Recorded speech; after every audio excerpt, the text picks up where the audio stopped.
that, I will call to order the regular meeting of council, the first regular meeting of council for 2016. Happy New Year, everyone. For Tuesday, January the 5th. Are there any questions from members of the public? Seeing none. Looking to the agenda, are there any changes to the agenda? Seeing none, then I'll move the agenda be approved as presented. Those in favor? Opposed? Motion's carried unanimously. We have two delegations this evening. First is Mr. Evans from the speaking about the Lamphouse project. Welcome to council chambers. I'm looking forward to hearing your presentation. Just step to the mic. There's a large audience watching this at home, so be sure to speak loudly, clearly into the mic. Thank you. I've got Jerry Stevenson with me. Is that a good thing or a bad thing? So my name is David Evans. My father and grandfather were both miners, and my history in the Bow Valley goes back to the turn of the century. I attended the Miners' Day celebrations in July and visited the old mine site, and I saw the condition of the Lamphouse. And I thought it should be saved, otherwise it was going to be a pile of rocks and a distant memory soon. I had heard of many frustrated efforts in trying to save the Lamphouse over the years, since 1979. So it was with fear and trepidation that I arranged to meet with Chris Olenberger, a representative of the landowners, Three Sisters. I did meet with Chris and I explained the situation, and I was surprised by Chris agreeing that we could start in the process, and we put a wrap of parts of the Lamphouse. And looking at enjoyed support of both Chris and Three Sisters at each step of the way. So we agreed that we could apply for provincial designation as a historical resource, which would entitle us to a yearly matching funds. I then approached the museum to ask if they could work with us to help backstop the nonprofit society and to look after the project in perpetuity. And on the December board meeting, it was a unanimous agreement that they would agree to that. And at that time, I became a member of that board to oversee this project. I've sent her around what is our first run at the application to the province. And there's been lots of suggestions on how I can correct it. But essentially what we're trying to do is to get it designated so that we can have it saved, be eligible for funding, and then have it turned into part of the museum exhibits. And I'm here to answer any questions that you may have. Well, thank you very much. I think it's a great project, and as you've noted, long overdue, or almost too late. So it's be great to see this move forward.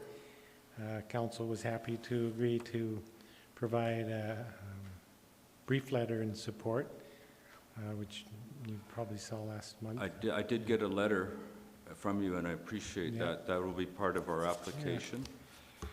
Certainly moving forward, we'll be very interested in what the province's input and response is, and we're quite happy, depending on what other sorts of input or support you may require from the town. We're always happy to talk about that. I've had great input from both Vi and Rob. They've both been extremely helpful, and I sure appreciate their work. Absolutely. Well, the museum board itself has always done a lot of great work. I think back to when Councillor Sanford wasn't a councillor and was involved in the reclamation of the old barracks. That was a great project, and this could be equally beneficial and timely in a way with the restoration of the old Canmore Hotel to what it used to be. Yeah. Thank you, Your Worship, and thank you, Mr. Evans, for coming and presenting us today, and Mr. Stevenson. I appreciated receiving the background information that you'd sent. I found it fascinating, and I just wanted to, give you kudos for taking the initiative to get things going. I think that it's a project waiting to happen, and it just needed that spark plug, and it looks like you were the spark plug, and so I just really appreciate that. I just had one question through the background, and it might have been an error, but it might have been just something I wasn't aware of. Lawrence Grassy. That's my mistake. Okay, And okay. I just didn't know if there was a nick. It just For those of us that knew I it. somehow got it in my thing, and it. okay. But we do think there is a strong connection between Yeah. Lawrence Grassy. Well, it looks and like it looks like there very construction well of could that. be. And that's Yeah. one of our big strengths. It's going to be hard to prove it, Yeah. but the stonework that's done on that building is exactly what they used in his hometown of Italy. Well, by the looks of it, it looks like you've got lots of material to meet at Yeah. least one of their requirements. So thank you very much for your Thank you. efforts. Councillor Sanford. Thank you, Your Worship. Thank you, Mr. Evans, for your presentation, and I just wanted to reiterate that you've done a really great job bringing the landowner together with the museum, and I know that there's an application deadline sometime in the near future for the historic designation consideration, and I'll be happy to help you with getting that in. I sure in appreciate a your timely support manner, so so. far. You've been able to put together the dots, and you've made all the difference to Well, get it thank you. started. I did work on the restoration of the barracks, and it took the beginning of maybe a long process, but probably worthwhile. So I'm hoping that we can navigate that. I'm very effectively. appreciative of your support. Thanks. And in the same vein, in your conversations or communication with the province, have you any inkling of what sort of timeline this may?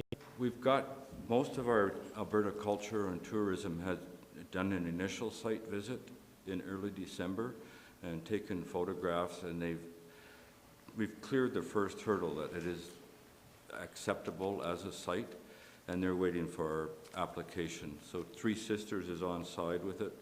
Today they actually donated $5,000 to the process, which was, it was Three Sisters. unsolicited, and it was just said, here, go and get started with it. That was Three Sisters group that did that? That was the Three Sisters Okay, group, Chris great. Ollenberger and his group. And we've enjoyed that kind of support from the town, the council, the museum, and I think this is going to be really a good, feel-good story for the town and a lot of the people that have history here. And I'm overwhelmed. If I knew there was this much work when I started, I'm not sure, but the support keeps me going. I've got a great backer in Jerry here. Yeah. He was the associate mine manager, and he knows the history of the mine, so it's a great resource. We've had a lot of people signing on as we go on, and we've got a strong committee for the fundraising. Yeah, it's all the right pieces are falling together. Just curious though, I know you haven't really had a chance to do much long-term planning, but in the short term or in the planning that you've had, do you envision the Lamphouse continuing to be accessible primarily only by foot or bike? There is two vehicular access. There's one at the end of Van Horn, so there's a cul-de-sac, and there's land available there that could be accessed for parking, and there's also a gateway off of Three Sisters Parkway that I think Chaz Young had suggested using in some of his mine tours, that there's a gate up there now, and then that could be used for parking. Right now, in my proposal, I'm suggesting that it could be both, because most of it is foot traffic, and what we're envisioning is either foot or bicycle at this point. Our primary goal right now is to save the building, and it's experiencing a lot of frost and water damage through the winter. So if we don't save the building, then I haven't got plans for where we should park, but I acknowledge that there is going to be an issue at some point. Yeah, no, I was more curious to know that there wasn't, part of the vision wasn't having parking on site. There wouldn't be traffic down to the Lamphouse. It would still be primarily I think Non-motorized ideally, if I was access? to suggest, I would come off of Three Sisters Parkway. That would alleviate any kind of traffic through the neighborhood and at Van Horn. And there is an existing access road there now. And that's when we are probably going to bring in equipment, that's probably where I would suggest that it would come from. Great. Are there other questions from members of council? Seeing none, thanks very much for your presentation. We'll look forward to learning more as time goes by. Thank you very much. Thank you. And the next short presenter would be Mr. Nickerson from CB&T. Here to speak about conference centers.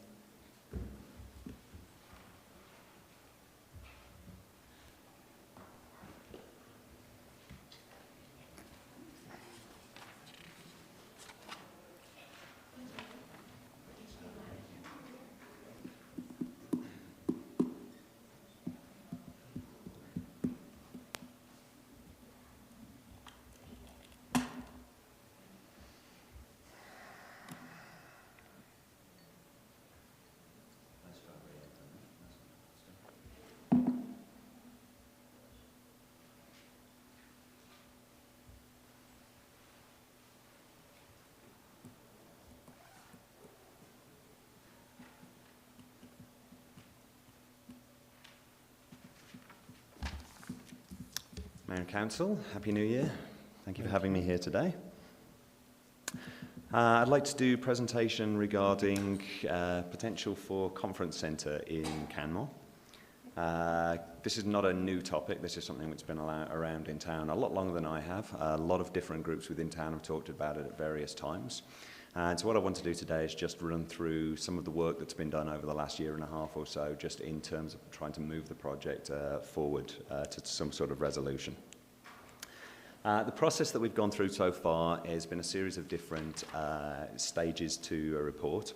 The first was a stakeholder consultation that was completed in 2014. And this was talking to a number of people both within town and outside of town, within the tourism business, within the meeting and conference business. And looking at just to see whether there was feasibility to actually move forward with some kind of study. That was brought back to council, at which point we were given funding to move forward with both a market assessment and a financial feasibility, which took place early in 2015. And then throughout the remainder of this year, we've been looking at a few other options that are out there. And what we want to do at this stage is do an update report on the work that's been done to date. From here, it's looking at next steps, and we don't know exactly where those next steps will go. But as I say, I wanted to just present where we are right now. So in terms of the purpose for the study, we wanted to look at the need and the opportunity for a conference centre. It's one thing to actually say, yes, we believe that there should be one, but wanted to see what kind of actual need there was and what kind of market case there was. We wanted to look at the conference market overview regionally to see what business was out there, what could potentially come to town. We wanted to look at deal structures and how conference centres work in different locations and what the role of the municipality. Obviously to look at potential sites within town, and then to look at risks, challenges and constraints going forward. In terms of alignment, why this has been done, this aligns both in terms of Town of Canmore goals, looking primarily at the Canmore has a diverse economy that is resilient to change, and also goal number 2, a vibrant downtown is essential to the social, cultural and economic health of the community, in the belief that a conference centre can feed both of these, that obviously it can look at year-round business and also can be driving a lot more people into the downtown core. From a Canmore business and tourism perspective, we've identified the development of a conference centre as a priority mechanism to drive the rate of economic growth in the community. And we are committed to successfully positioning Canmore Kananaskis as a conference destination. And what we want to do is drive the delivery of the right conference centre at the end of the day. We do already work very hard within the meeting and conference business. This year we delivered about 25,000 room night leads for meetings back to our hotel partners. And that's a number that's increasing quite substantially every year.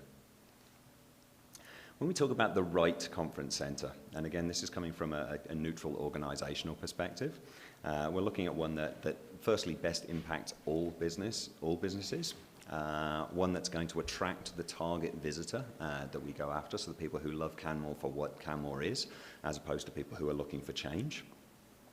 Obviously something that's got to be financially sustainable long term, but at the same time has to be scalable for growth. What we wouldn't want to do is get into seeing a conference centre built which outgrew itself within a couple of years and didn't have that opportunity to grow.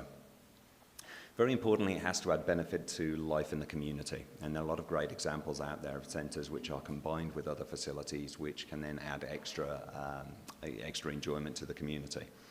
And then finally, something which is going to be relevant for the long term. Again, this is coming from a neutral perspective, is that we'd want to make sure that 25 years into the future, this was still as relevant as the day that it was built and had that scalability to move forward.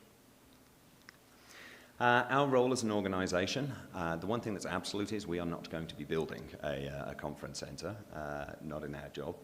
What we do is we've done the research in the background to look at what the business case might be, and we want to be able to create awareness for the opportunity to see how this can drive forward. From this point onwards, our best role is being a champion for it and actually trying to make sure that any opportunity can be realised if it's appropriate. Throughout the process as well, we've been working with a number of partners. So Deloitte and PKF out of Toronto have been the primary partners for doing the background research and the market analysis. Aspire Strategic here in Canmore we've been using for, again, looking at other different models of what works in other communities. So I'm going to go through the market assessment now. The detailed document was sent out in the package, the agenda package for the session here today. So I wanted to look at, first of all, the historical supply and demand. So I'm not expecting you to read all of the numbers that are here right now. Canmore's average hotel occupancy is running right now at about 55 to 60% year-round.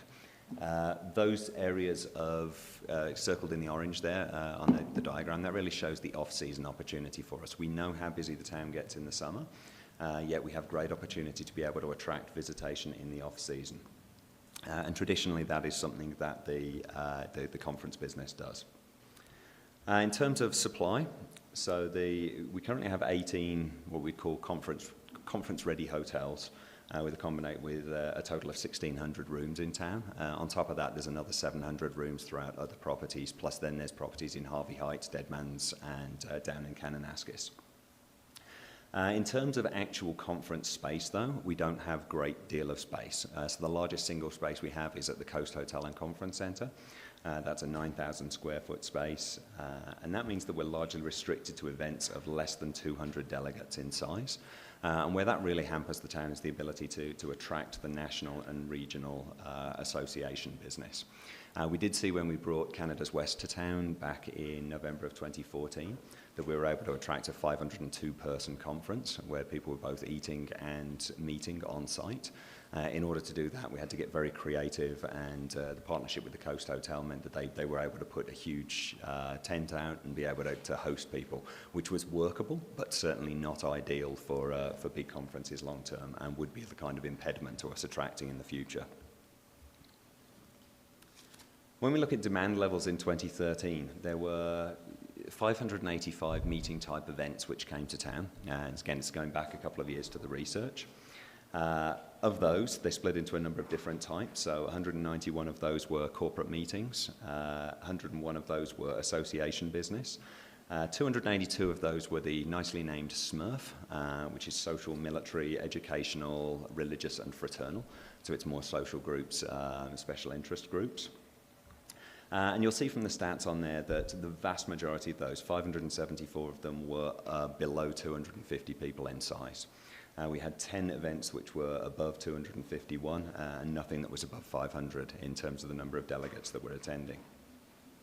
At the same time, working with the hotel and meeting partners that we have, the number that came back to us that we'd lost 18 potential events, which had an average event size of 172 people, which had an estimated loss of 6,200 room nights, just on the grounds that we weren't able to accommodate based on space.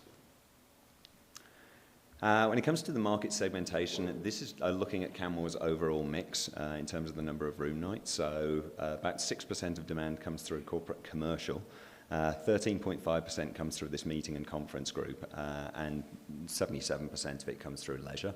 So this is still a small amount of our overall. However, because of the timing of meeting and conference business being in that off-season time frame, this is a huge growth opportunity for us to be able to build that number.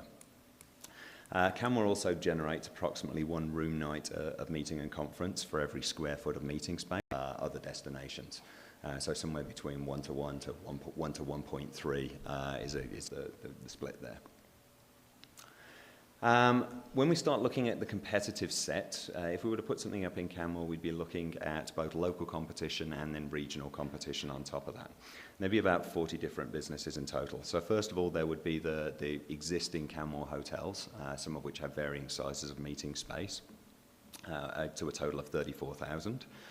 There are 4 other specific venues in town, places like Silvertip, that have meeting space that can host. At Alberta Hotels and Resorts, there are 9 others and 9 what are called Tier 2 and Tier 3 convention centres around Alberta and British Columbia.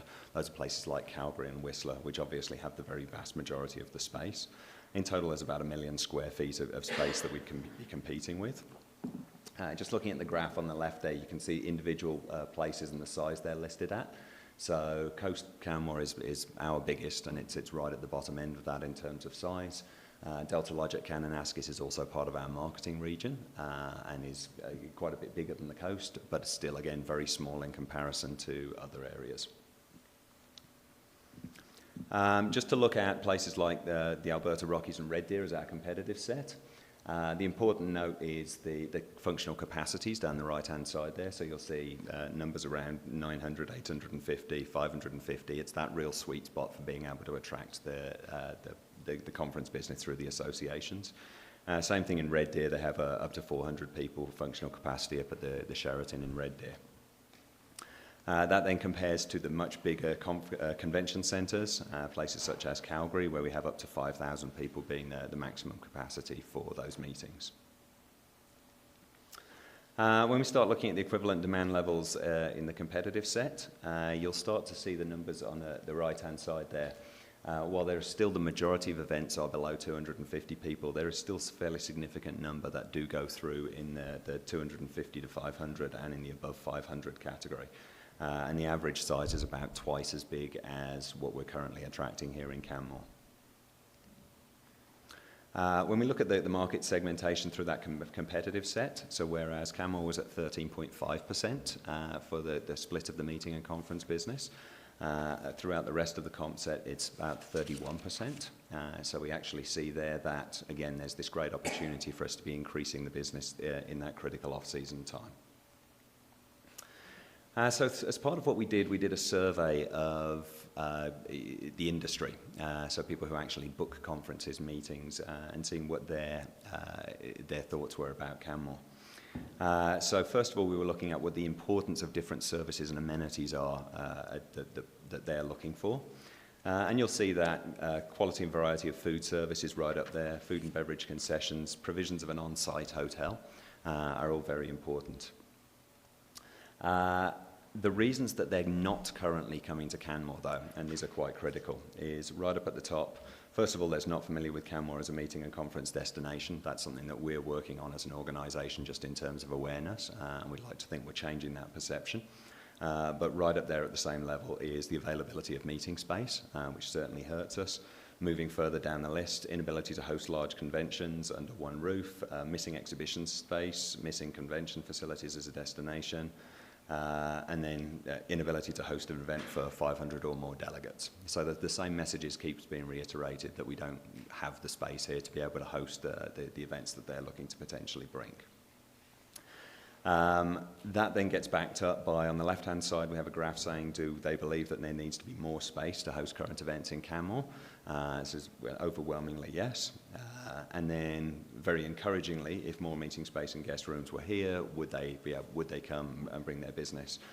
Yes, it's anecdotal, but it's a very strong message to say that they would be interested in Canmore. The general response that people were looking for was a large ballroom space of 6,500 to 10,000 square feet plus breakout space on site. So whereas what we have with the coast right now has that to an extent, it doesn't have the breakout space on site, which is where we look at the larger conference facility. So when we look at the potential for market demand, PKF looked at really 4 different models in terms of size. The first was just building for today and building for what we know is the business that could come right away. They're looking specifically at a standalone conference space with 13,500 square feet of rental space. Now, the back end of these types of centres generally requires about the same amount of space in terms of the prep space, food prep, and so on. And so that would be probably a 27,000 foot facility, and that would be building for today. Building to reach potential, and this is looking at the 5-year market, they were suggesting a conference space with up to 18,000 square feet of rentable space. Building for the long term, based on the very long-term projections, that could go up as high as 21,000 square feet. However, that could be something that then is looked at as a scalable model. The last thing they were looking at was a hotel with a conference centre, so actually building a new hotel with a conference centre as part of it. Now, what we've always looked at with this model is to say, first of all, how do we fill the hotel space that we currently have? So this certainly hasn't been the model that we've been pushing towards. Their recommendation, or the recommendation from PKF, was that we look at this second model, which is building to reach its potential. So when you look at the top of the graph up there, you're looking at approximately 10,000 square feet for the largest ballroom.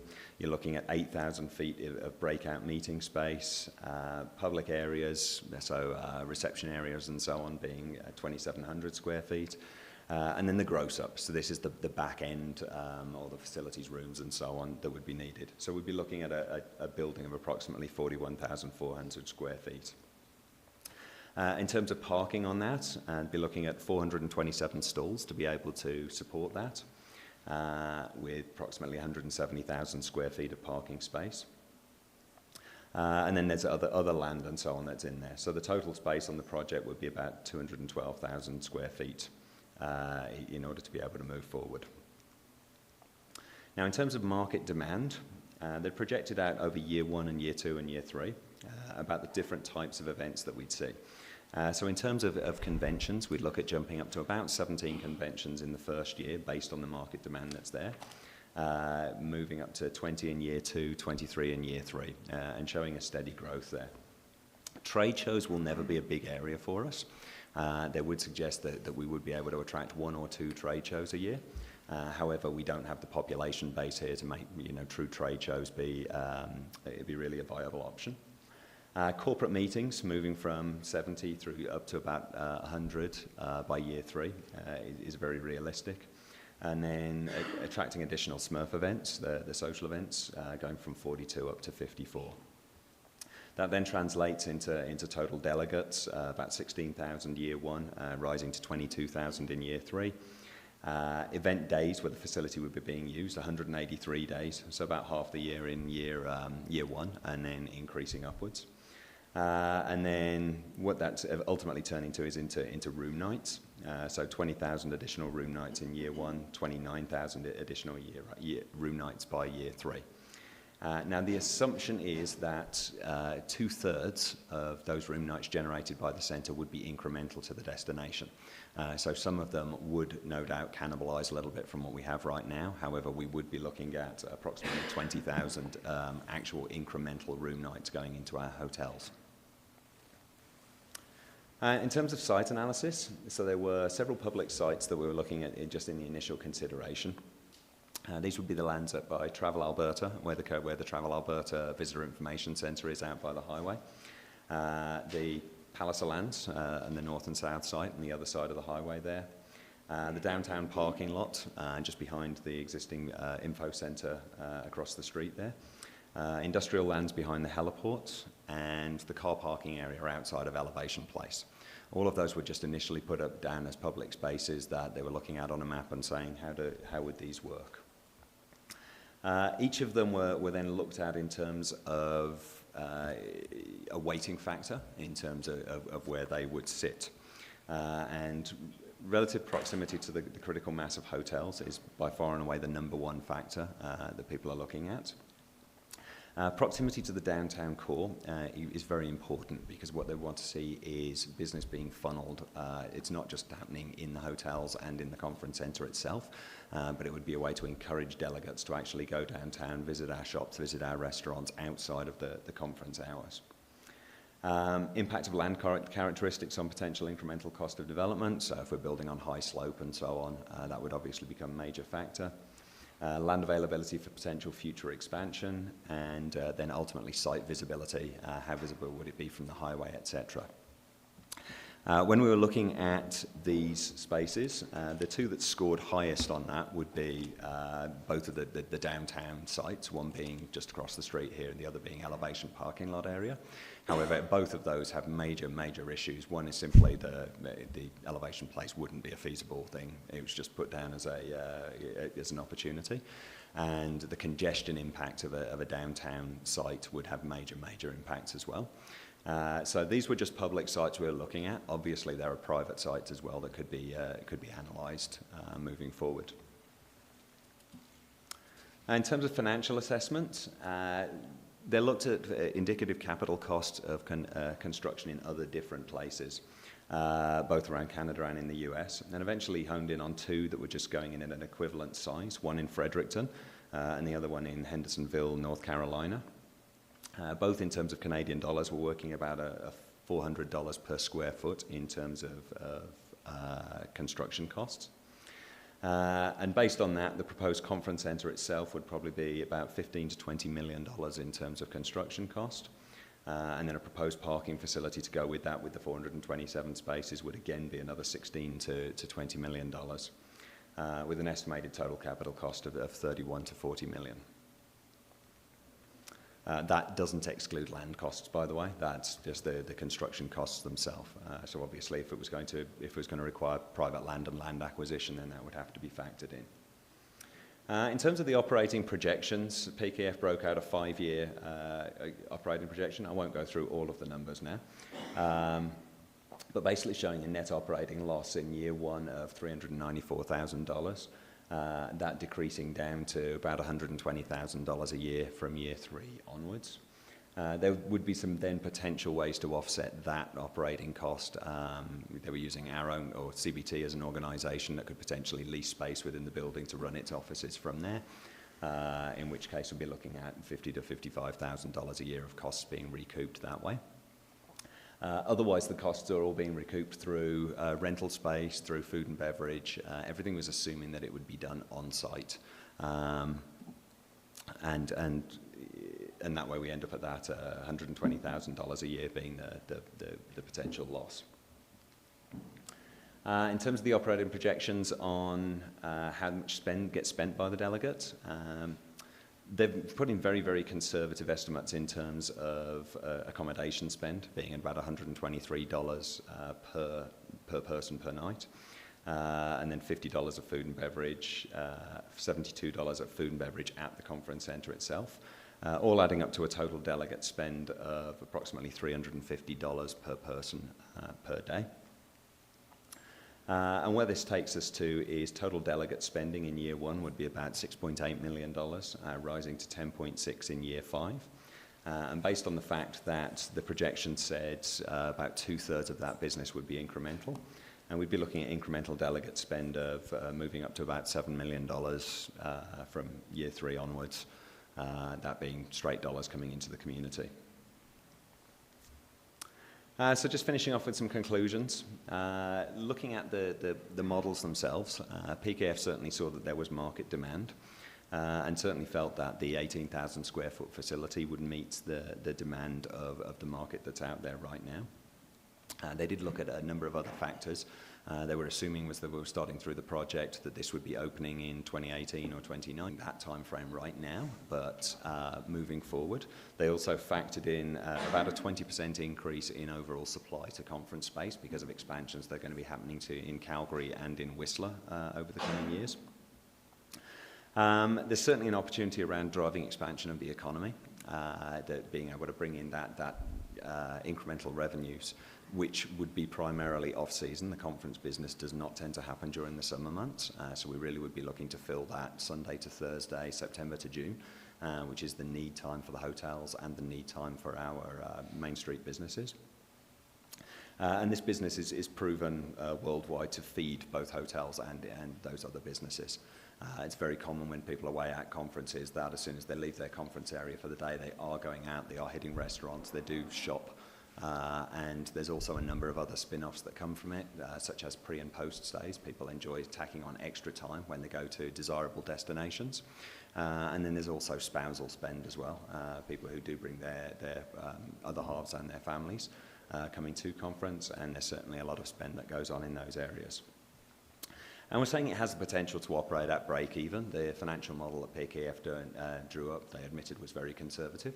And so they were looking at the $120,000 per year as potential operating loss as being something that would be fairly easy to work its way up to an actual break even.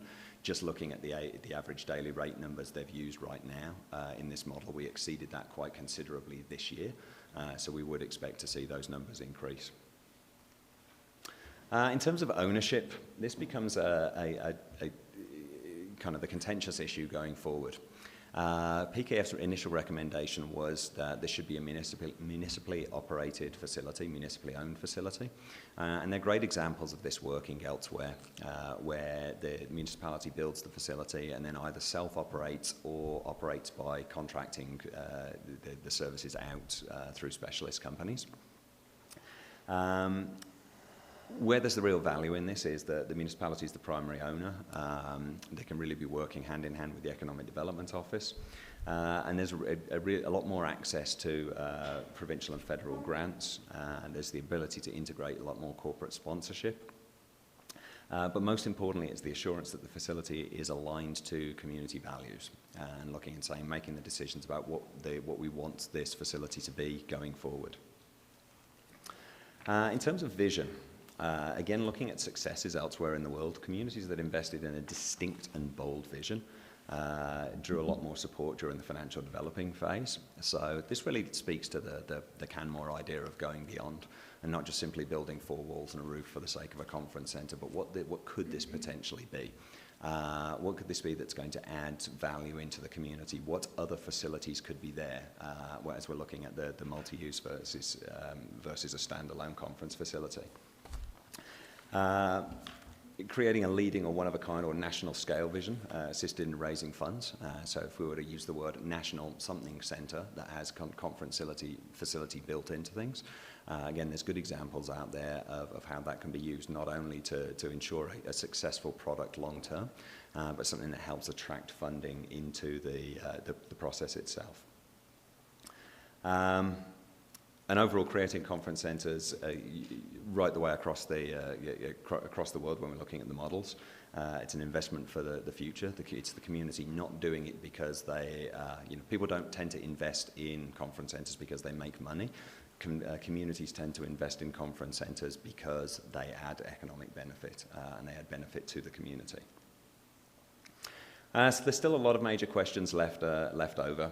So the long-term ownership model is something that would have to be resolved, and Canmore Business and Tourism would like to continue to work with Council just in terms of we will always be a champion for this, but it's looking and seeing what that feasibility is for going forward.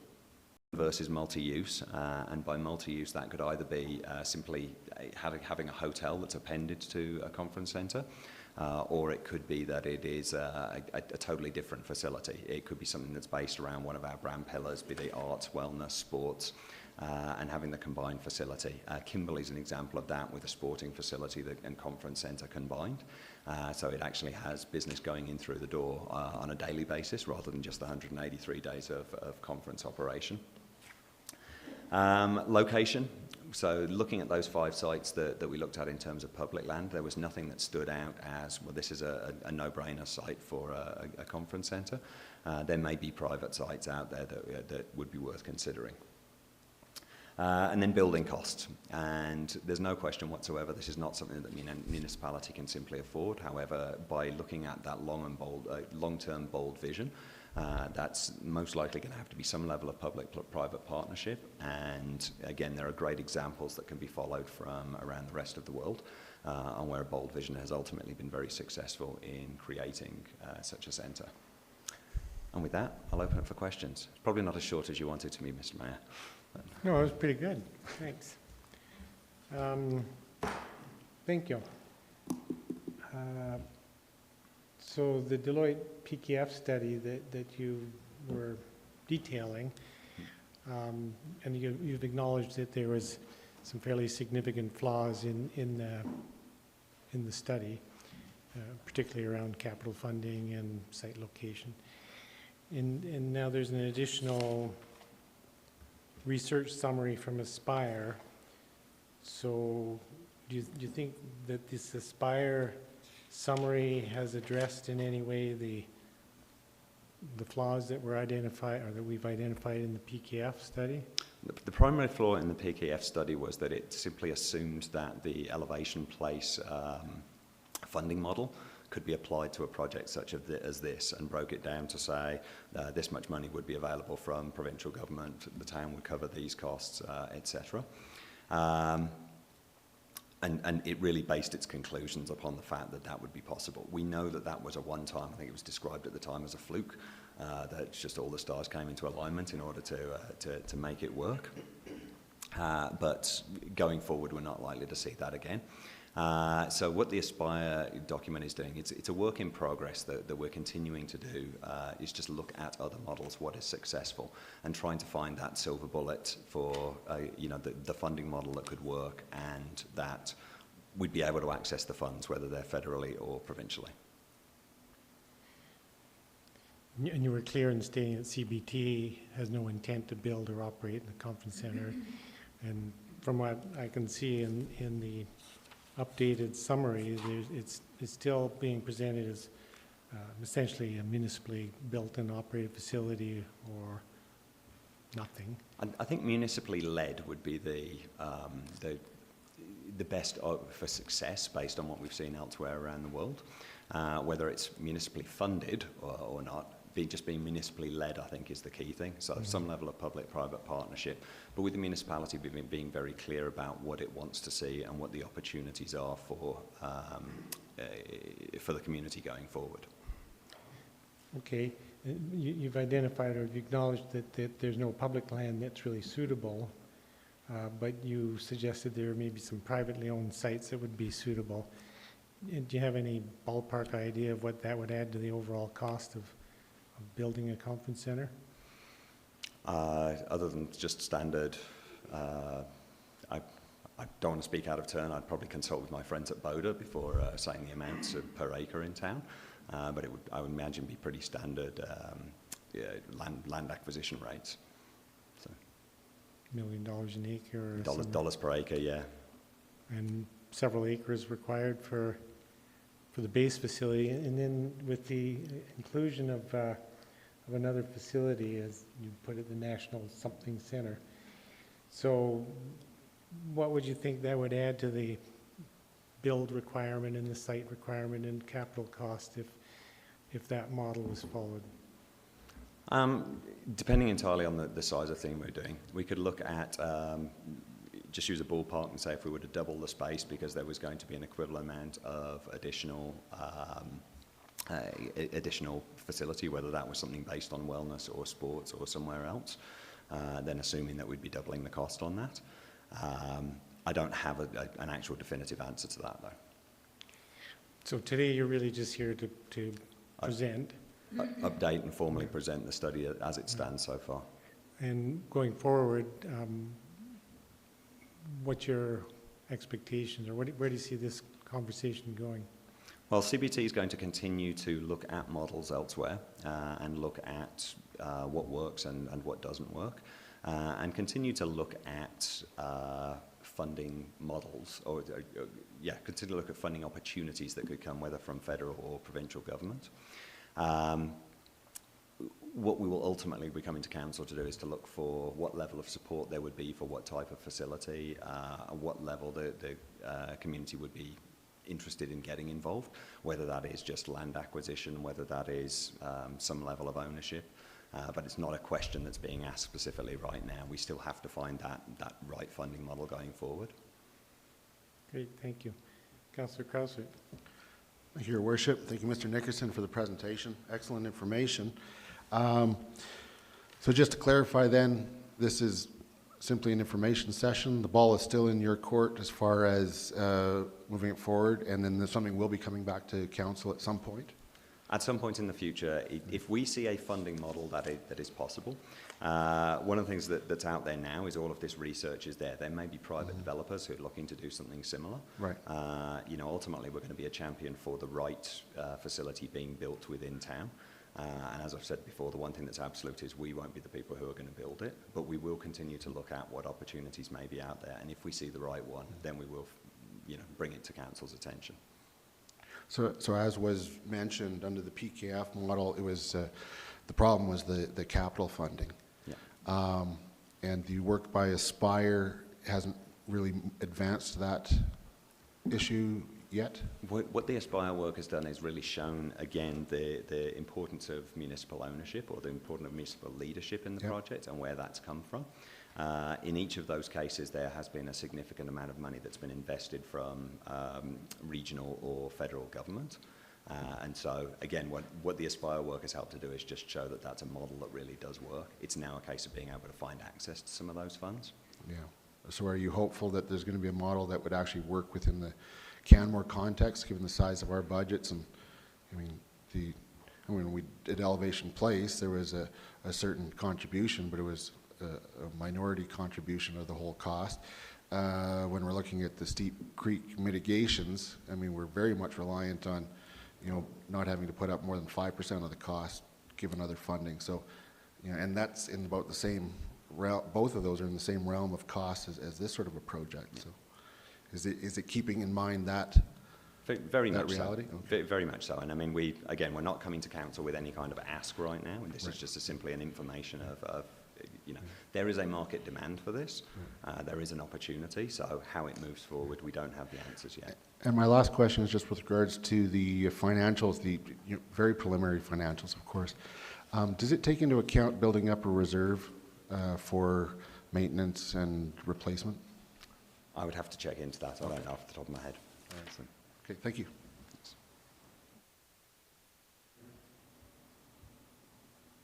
Councillor Sanford. Thank you, Worship. Thank you, Mr. Nickerson, for your presentation. You had mentioned that there was a 5-year operating deficit that was being proposed to go on, and $120,000, that's year 5? Yeah, $120,000 by year 3, and then By year about 3. the same moving forward. Does that operating deficit take into consideration the marketing costs of this facility? Yes, it does. So there's a marketing budget, there's a staffing budget that's included within that. Okay, so that's part of the Yeah. deficit. Is this project assumable by, for instance, Three Sisters that currently has a resort center approved on their site? Potentially. I think when we look at the factors that were really important in terms of location, the ones that stood out first and foremost were proximity to existing hotel rooms and proximity to the downtown core. Because again, it's being able to funnel people into existing business and to be able to work on that long-term vibrancy of the downtown core. So is it potential that it could be out in Three Sisters? Yes. Is it, high priority in terms of the criteria we were using for perfect site selection? That would be lower down on the scale. One of the factors that was considered to be quite important to convention attendees was the 3-star hotel availability, and where do we sit with that? So right now, there's no question at all that factors into some of the decision making. When we looked at the graph that was showing what the important factors were, it was about number 5 or 6 on the list there, that having access to 3-star hotels. The challenge we have is not themselves, but the hotels being in that one location. So again, a recommendation that PKF made was that ultimately there was a 150 to 200 room hotel that was built attached to the site. That would be under a recognisable flag. Again, what we're not looking to do right now is to be creating or to increasing the number of hotels that we have. We're looking to find the mechanism to drive people into the existing rooms. So the model that PKF built was assuming initially that we weren't going to have that additional hotel investment, but ultimately we would move there in a few years' time. May I ask one more question? There was a statistic that was provided on page 66 of the report saying that 227 attracted more than 250 delegates, and that was 11%, whereas 89% of the conventions attracted fewer than 250.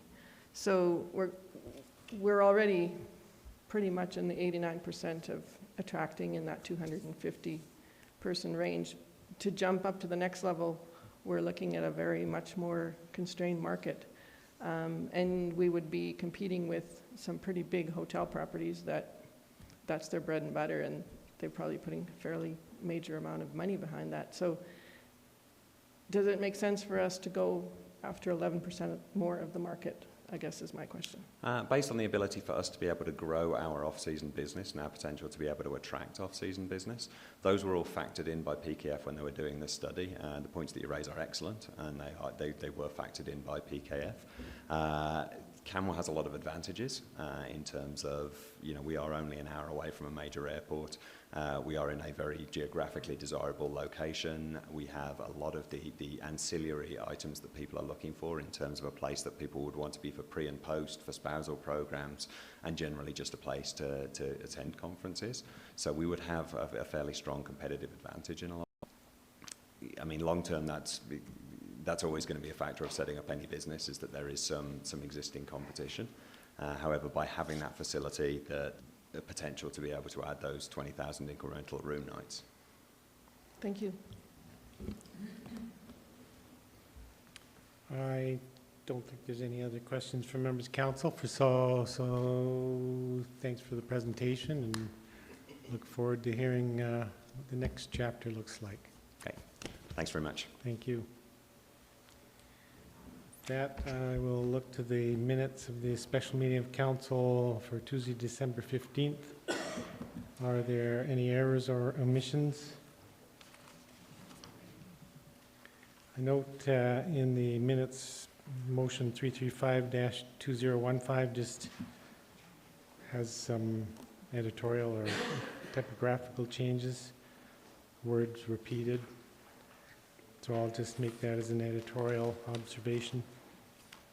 If there's no other errors or omissions, move the minutes be adopted as presented. Those in favor? Opposed? Motion's carried unanimously.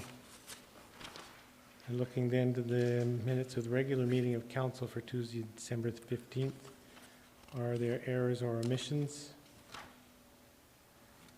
Seeing none, I'll move they be adopted as presented. Those in favor? Opposed? Motion's carried unanimously. Moving on to item G1, Councillor Krausert. The podium is yours, reviewing visitor accommodation zoning. Just take a moment to pull up my PowerPoint here.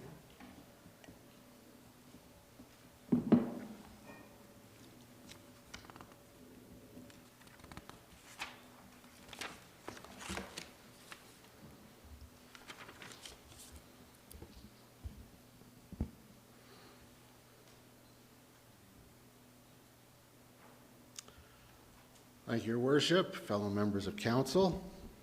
Appreciate this opportunity to have some time to speak to you once again about an issue that I think is very important to the town. I recognize that I stand before you when a councillor is bringing an independent motion with a little bit of a mountain to climb, so I hope you'll bear with me, and we'll see where we get to. I am assuming that you've read the report that I've provided in the agenda package. I'm not going to be going through it point by point. I'm going to highlight a few things, but I am trusting that you've read that. So, the Municipal Government Act lays out the duties of councillors, and of course, we all take these very seriously, and A, under Section 153, is to consider the welfare and interests of the municipality as a whole, and to bring council's attention to anything that would promote the welfare or interests of the municipality. That's why I am bringing this particular motion. I do think that it is something that is important to the welfare of the municipality, and so I'm raising a red flag. That's essentially what this motion is few years in a variety of ways with regards to this motion. Of course, the flag that I'm raising pertains to visitor accommodation zoning. As you know, visitor accommodation zoning, its unique feature is a 30-day limited stay. The definition of it is included in your package. It's in section 16 of the land use bylaw. And visitor accommodation zoning is a permitted or discretionary use in various districts, including the Bow Valley Trail, Town Centre, Spring Creek, various parts of Three Sisters, Benchlands, the Inns District, and Silvertip. Of course, the purpose of visitor accommodation zoning, and this is very important, the purpose is to protect units for visitor accommodation purposes.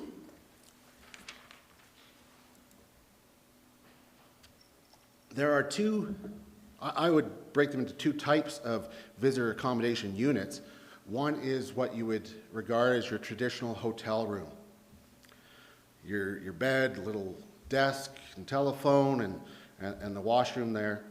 And I have no concerns with regards to the visitor accommodation zoning with respect to these types of units. However, with respect to condominium apartments that often have individual owners that are subject to visitor accommodation zoning, I have significant concerns. Here's what I believe is happening, and that is that visitor accommodation is being lost because of visitor accommodation zoning. Yes, it's working against itself and running contrary to the very purpose for which it was enacted.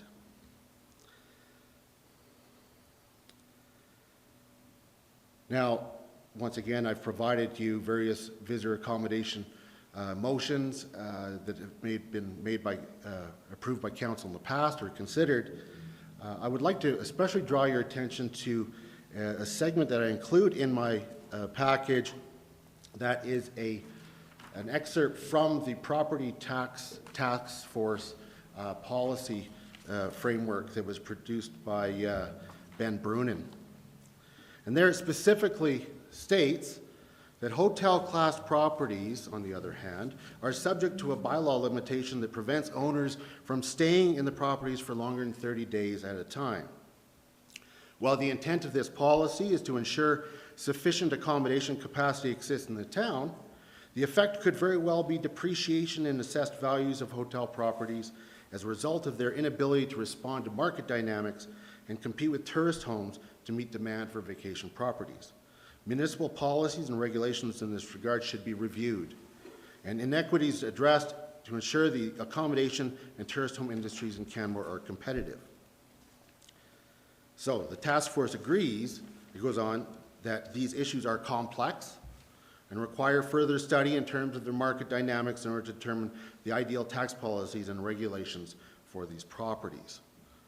So here we have a third-party recommendation.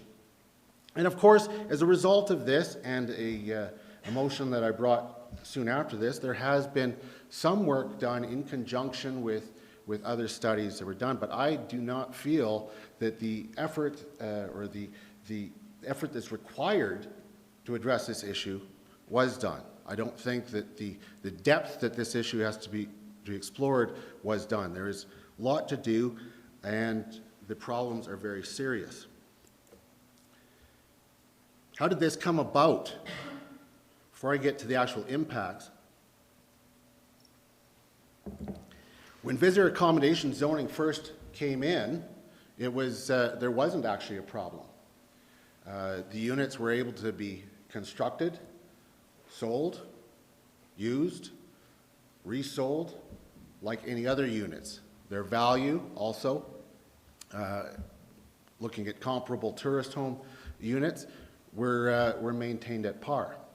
However, in 2007, 2008, of course, there was a series of financial incidents, the subprime issue in the United States, followed by a global economic crisis, which caused banks to revisit their financing parameters.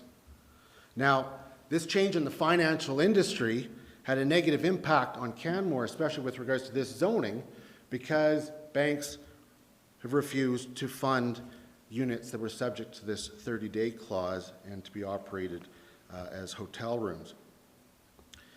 So the direct result of the 30-day limit is that there's been a loss of value of units due to the market being reduced to cash buyers. So if you can't get financing, obviously all those that can buy are the cash buyers, and they're but a small subsection of the larger market. And cash buyers are less inclined to need the revenue from their units that would come through renting them out. They're more inclined than the finance buyer to simply use the units for their own personal use. So there's less economic incentive also when the value of a unit goes down to sink a lot of money in to keep it up to the standard that perhaps it was constructed. If you had a unit that cost over $300,000 to $400,000 to construct, it was highly finished, and now it's at $170,000, are you going to sink $80,000 or $90,000 or $100,000 into a unit that you're never going to get that money out of? The next impact is that the loss of value and the resulting difficulty in selling, combined with the need of some owners to get income from their unit, can create a desperation, causing some owners to disregard the limited stay provision and enter into long-term rentals of their unit as a residence. And another direct result is that banks are actually requiring purchasers to get financing which is based on strong personal assets, to agree they will not place their units in a rental pool. So they're actually requiring them, look, if we're going to give you this money, you're not going to put it in the rental pool.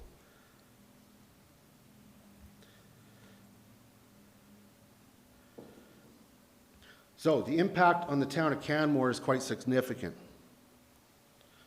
First of all, there's a loss of the number of visitor accommodation units actually being used for tourist accommodation, because there are those who are fortunate enough to find a lender willing to finance a purchase are agreeing to their bank's requirement to keep their units out of the rental market, and therefore there's less units available for visitors to use. Also, there's less because cash buyers are less likely to need rental income and are more likely to use the units for their own personal vacation use, and therefore do not make visitor accommodation zoned units available for tourists to use. And some units are being used for long-term residential rentals. So there's less units available. Secondly, second impact is that the loss in value of the visitor accommodation zone units will over time result in a deterioration or decrease in level of quality of the current visitor accommodation zoned units, which in turn has a negative impact on tourism. Third impact, it is possible that there will be few, if any, visitor accommodation zoned units built unless and until purchasers of these units can get financing.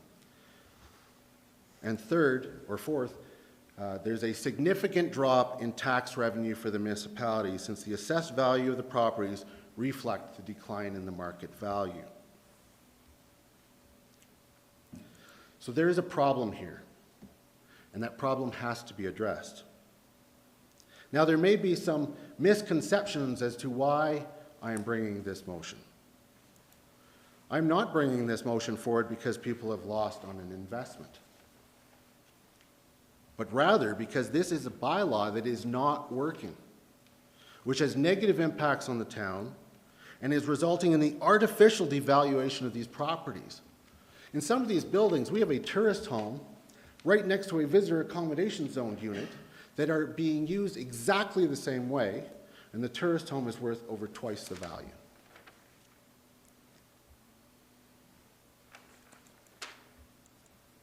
I'm also not bringing this forward suggesting that everything should become affordable housing. In fact, maybe there's a solution where tourist accommodation is protected as was originally intended. Or maybe there's a solution that ensures sufficient tourist accommodation and more housing options, whether market or affordable. Of course, we'll not know until we look into the problem. Now, of course, there's many who want to look into the issue. I've sent you a packet containing quite a number of letters representing a large number of individuals, including 3 condominium boards of buildings that are visitor accommodation zoned. And then since that time, as I think you have as well, there have been further communications about people who are interested in seeing that this is looked into. I should note that I'm also not trying to throw another big issue onto administration, in addition to affordable housing, tourist homes, and many other very full plates that we have here in the town. However, I believe that all of these issues are interrelated in various ways, and they should be dealt with together. These bylaws were created because of compartmentalizing and dealing with issues in a one-off way. We have to make sure that when we're coming up with a solution to these problems, whether it be affordable housing, whether it be tourist homes, whether it be visitor accommodation, that we don't make that same mistake and continue to compartmentalize. They are all found in the same areas. They are interrelated and they should be dealt with together. So to summarize, we have a problem with our visitor accommodation zoning. Because of our visitor accommodation zoning, Canmore is actually losing units being used for tourist accommodation and losing tax revenue. And doing nothing should not be an option.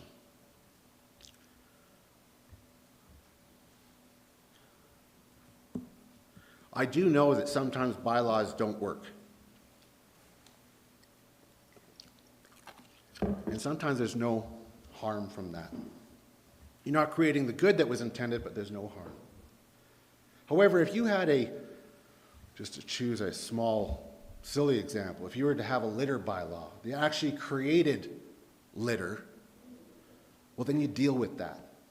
Because it's not only not doing the good that was intended, but it's creating a harm.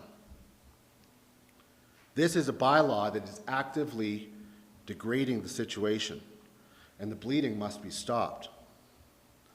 I liken it to if there was a flood that were to wipe out 100 visitor accommodations or 200 visitor accommodation units right now, we'd be very concerned, we'd be doing something about it. But if you had a slow bleed of losing visitor accommodations 3, 4, 5, 6, 7% over the course of the year, and that happening year after year, almost not noticeably, you'd have a real problem at some point. I suggest that we take action before we get to that place. And so I recommend to you the motion that I've put on the table, that administration be directed to explore and report back to council with an evaluation of options to address the problems associated with visitor accommodation zoning of condominium apartments that have resulted in limited ability to finance units, significantly reduced property values, and removal of units from use as visitor accommodation. If that motion is approved, then I will bring a second motion that administration be directed to come back to council by March 31st with options regarding costs and timing to implement the previous motion. I know that things cost money and things take time. And if you want things done fast, it's probably going to mean something else doesn't get done and it's going to cost you more money. Or it might be that there has to be dealt with over time and maybe the costs of a different nature. I just think that it's very important to have this on the books as something that we are addressing, and how it's addressed we can determine through future advice given by administration. So with that, I'd be very appreciative of any questions you'd have before we get into an actual debate. And I'd encourage questions of administration as well, as long as I also would like to have opportunity to speak to those. Thank you, Councillor Krauser. It's a little bit unusual to be in this situation here with Councillor presenting a report like this. Typically, we do our discussion with fellow councillors through debate, and that's not what we're doing right now. So, just by way of responding to your prepared report, of course, much of the information that you've provided is anecdotal information. And I think you've acknowledged that. How would you respond to the suggestion that I have heard in the community that by rezoning all of the visitor accommodation to some other zoning like tourist home, which is ultimately one of the possibilities from your motion, how would you respond to the suggestion that that's an automatic panacea for our affordable housing issues in the town, that if council was to do that, there would be no more issues around affordable housing supply? Well, a few things. First of all, with regards to comment about anecdotal, it's certainly, there hasn't been the full study done. That's what I'm wanting to have happen. But the anecdotes come from owners themselves. You will have seen an email today where somebody had put their unit up for sale, and they accepted 8 offers before one was accepted because of financing. Or before one was actually able to be closed because of financing caused the other deals to all fall through. So anecdotal, but based on actual events, and there's a number of them described in the letters that you've received. With regards to a potential solution, I'm not offering up any solutions. I'm saying that there's a problem here. I'm not certain that the problem is something that results in more housing options. It may be. I'd be personally delighted because I think we need more affordable housing.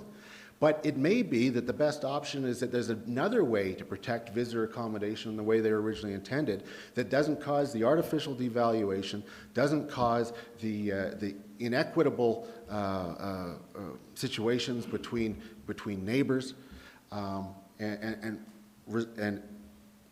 quite frankly increases tax revenues as they were originally anticipated.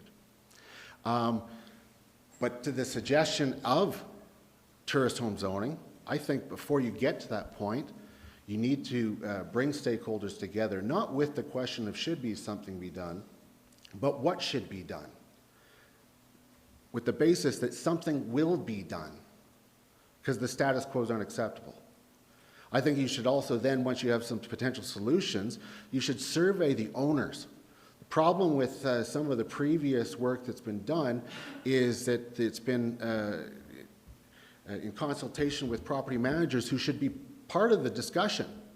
But I think if you want to know what owners think, you have to go to the owners. You have to go to the boards. And you can start to get a glimpse of how people would react in different situations if you ask them. And then with that work done, there might be an option, whether it's on a street or a building by building basis. There might make sense that there are some that are turned to tourism. There might be one solution that works for one building and one works for another building. I don't know. So I'm really not putting forward a solution. If we go from to a tourist home situation, the first thing that comes to my mind is you have more supply in the market that's going to increase affordability. Are they going to be affordable as in below market? Probably not. But they will clear up some of the demand on other units. And so actually this might be, some of these actually are really incredibly designed and finished places. They might be upper end rentals, and it might clear out the demand so you're not paying $1,500, $1,600 for a room or two, you know. That was quite an answer, thank you. It didn't answer my question, but I totally answered your question. You asked what I would think would happen, and I gave you more information. I wanted to answer going directly to it, but I did answer your question. I thought that it would not solving all of the world's problems. I think that, as I've said many times in that chair, the solution to our affordable housing problem means we have to look at building for ownership, building for rental, looking at rezoning, encouraging private market, all of the solutions. The thrust of the question was, do you see this as being the panacea that removes any necessity for the town to be involved in other affordable housing No. projects? No. That was the question I was asking. But I also So- never suggested that that's what it was. And, No, no, okay. and I'm not even putting this forward because there's a particular, I don't even know if it will address the housing issue. But what we do have to stop is a bylaw that is working against what it was designed to do. And what that looks like, I don't know. Okay. Another question then, prompted by your suggestion that doing nothing is not an option. Yep. Now, as you know, because you supported the motions and all, the town has not been doing nothing. The town has been doing work towards addressing some of the identified problems. Specifically, I'm thinking of the motion that was approved some time ago to allow for temporary use of visitor comm on a long-term basis, which was approved, and the Bow Valley Trail ARP was amended, as was land use bylaws. We're just now waiting for the final policy to be in place to set the target for the number of units. I wouldn't characterize that as doing nothing. It hasn't had any effect yet, but it's, how would you characterize that step as being Well, first of all, effectively doing nothing? that step has absolutely nothing to do with the problem of visitor accommodation zoning. It's addressing the ongoing issues around Canmore Way. It's addressing some affordable housing issues that we have in town, and is providing a temporary fix to a symptom of the problem, but it's doing nothing to the problem about visitor accommodation zoning. And I am very supportive of that particular option. I started talking about that with the planning department when I was running for election. And then I brought it up with CCHC and brought it to the town. And so I'm very familiar with where that's going. But I also know that the reason was not to fix visitor accommodation zoning. It was to provide some relief to owners who are suffering, but also to go towards affordable housing. The other motions that we have on the books, ones coming from the property tax task force, they reference tourist home and visitor accommodation. There's been work done on tourist home. We're still doing work on tourist home. But I've had to repeatedly say, and what about visitor accommodation? I actually feel that there is relatively little being done that goes to the root of the problem. Thank you. Councillor Russell. Thank you, Worship. Councillor Krauser, in your presentation, you referenced Section 153 of the MGA, and I won't waste time reading it all back to you, but the specific statement, promote the welfare interests of the municipality. Is it fair to say that this issue that you're hoping to have passed will promote the welfare and the interests of a group of the municipality, but not, how do you generalize it to the municipality as a whole rather than a group of owners who are affected? Yeah, well, there's actually two answers to that question. First of all, I think the municipality as a whole should be able to have confidence in their bylaws that if it affects you and it's not doing what it's designed, you're going to have somebody address you. So if it addressed one group, the whole should be interested in making sure that those injustices are corrected. But as far as if you want to get down to the real practical elements, when you have a drop in taxation that is so severely happened because of the loss of value of these units, which is directly related to our bylaw, who covers those lost taxes? Everyone else. So we, in fact, are having the town subsidize the loss that's created by our bylaw. Okay, next question. Since you spun it out of that one, what do we lose in taxes? Like, do you have any figures for that, or is this It's now times 2. whatever it is now times 2? Okay, well, Yeah. I won't We've waste lost time- half. won't We've waste lost time with half that one. because the units are valued, I would say, being gracious in saying that they're half of what they once were. Again, all right, thank you. In your reference to Mr. Brunon's report, twice in the paragraph you quote, market dynamics Yep. is used. I don't know that how do you justify market dynamics as a municipal responsibility? That's a business thing, that's not business. Yeah, and it's our bylaw that finance is using to deny financing. And therefore, our bylaw has stepped into the realm of market dynamics.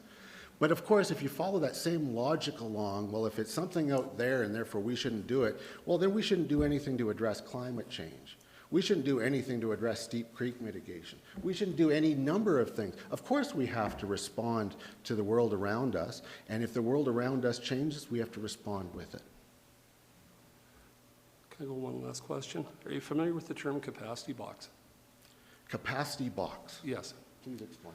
That was an exercise we worked through here several years ago with Administration and Council, which basically identified the workload of the staff and who had what to do and what could fit into a specific range. Yep. What you're proposing, considering that we've just sat through a long budget process telling us that we're stretched to the max, something's going to fall off the table. Is it fair to take this, and what are we knocking off the table if, presuming this passes, what are we killing? So what you're really, I mean, it's an excellent point, and of course, I've already referenced it myself, that I know that administration has very full plates. And so when options come back to cost and timing, I expect that there'll be various options on timing and various options on costs, depending on who does the work and how fast we want it done. But really, that question goes to the how something is done, not the if something is done. If there's something that should be done, it should be on the books. This, of course, is a motion that I brought 6 months ago, actually closer to 8 months ago, that I've been talking about for multiple years, that is very much on the radar, and because of that, and it was definitely on our radar going through. Everybody knew I was bringing this back because I told people that I was bringing it back. So as far as going through that process, you know, it's been out there. Whether, you know, obviously it's not part of our specific strategic planning, but looking at housing issues is, and this I believe is completely related to that issue.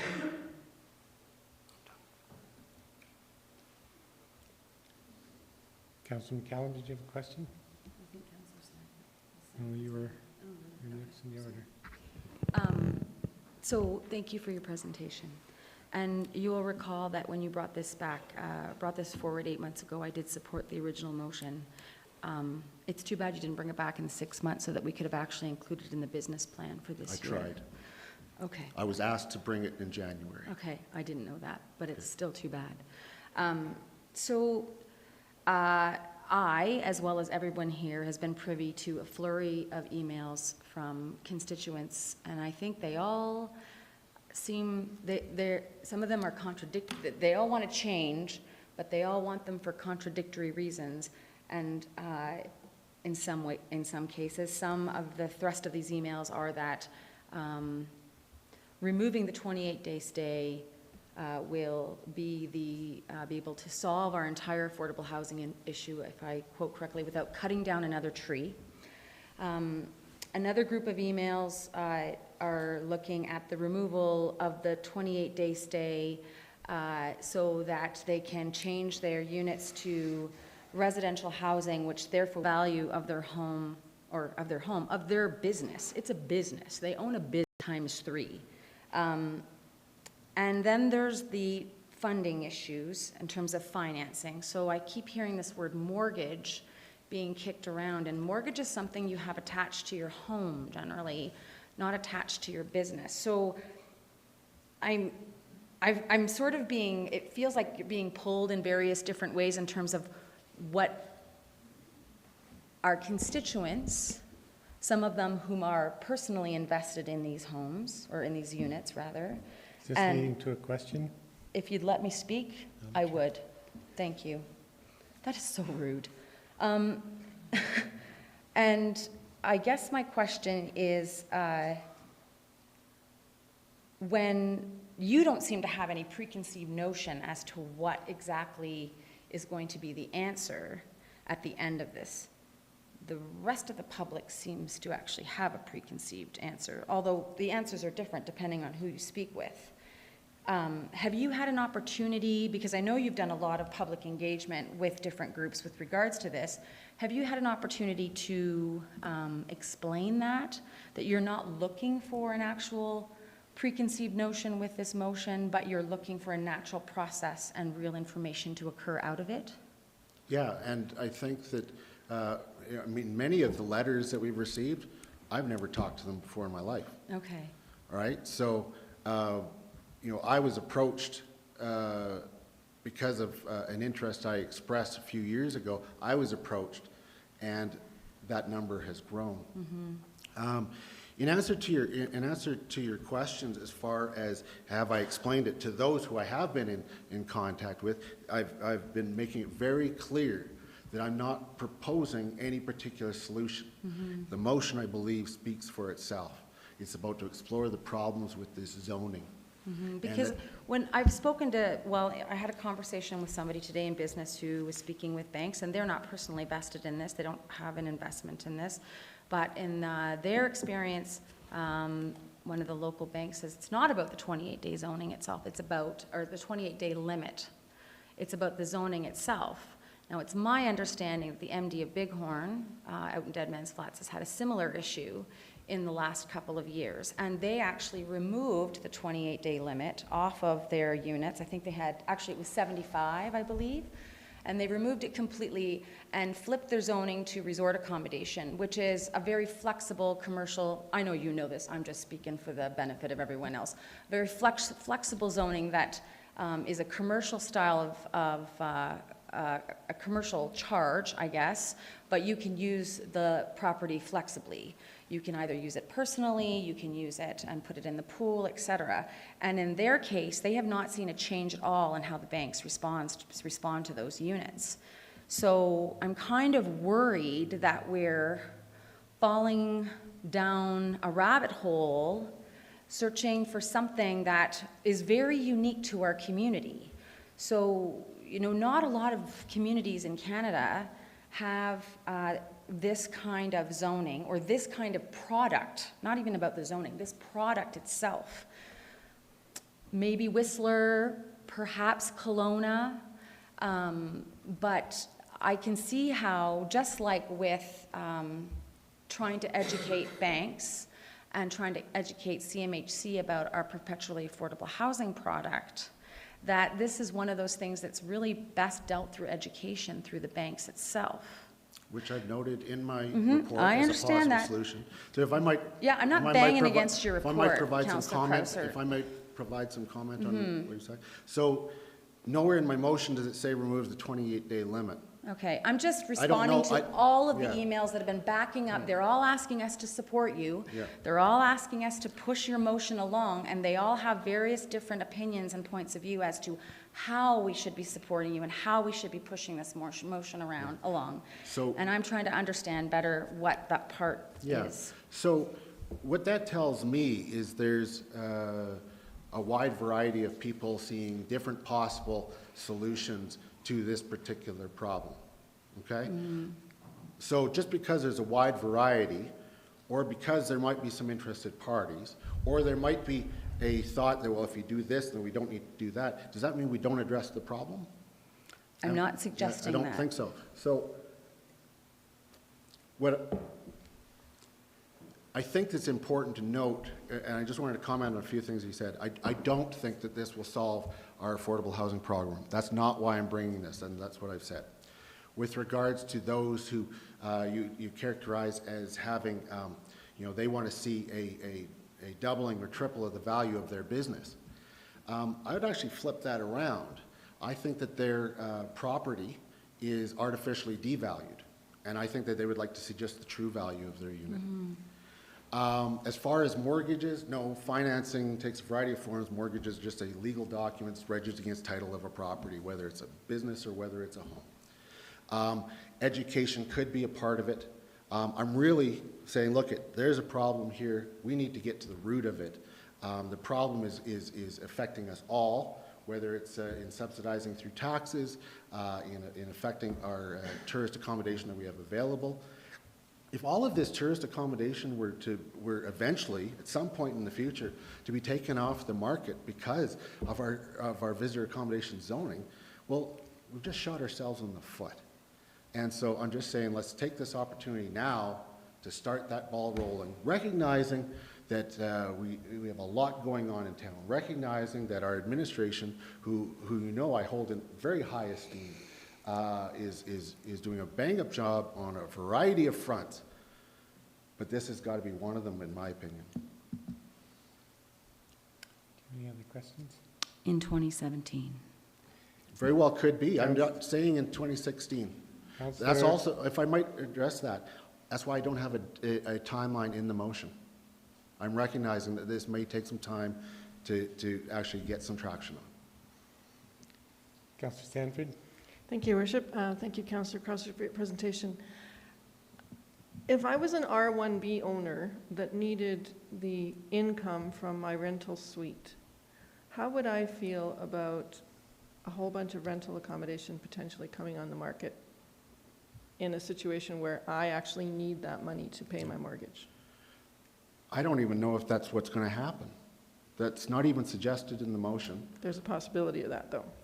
If that solves the problem and is in the best interest of the community, then that's could be something. But I don't actually see that as on the table right now. What we have is a zoning that's not working, and we need to fix that.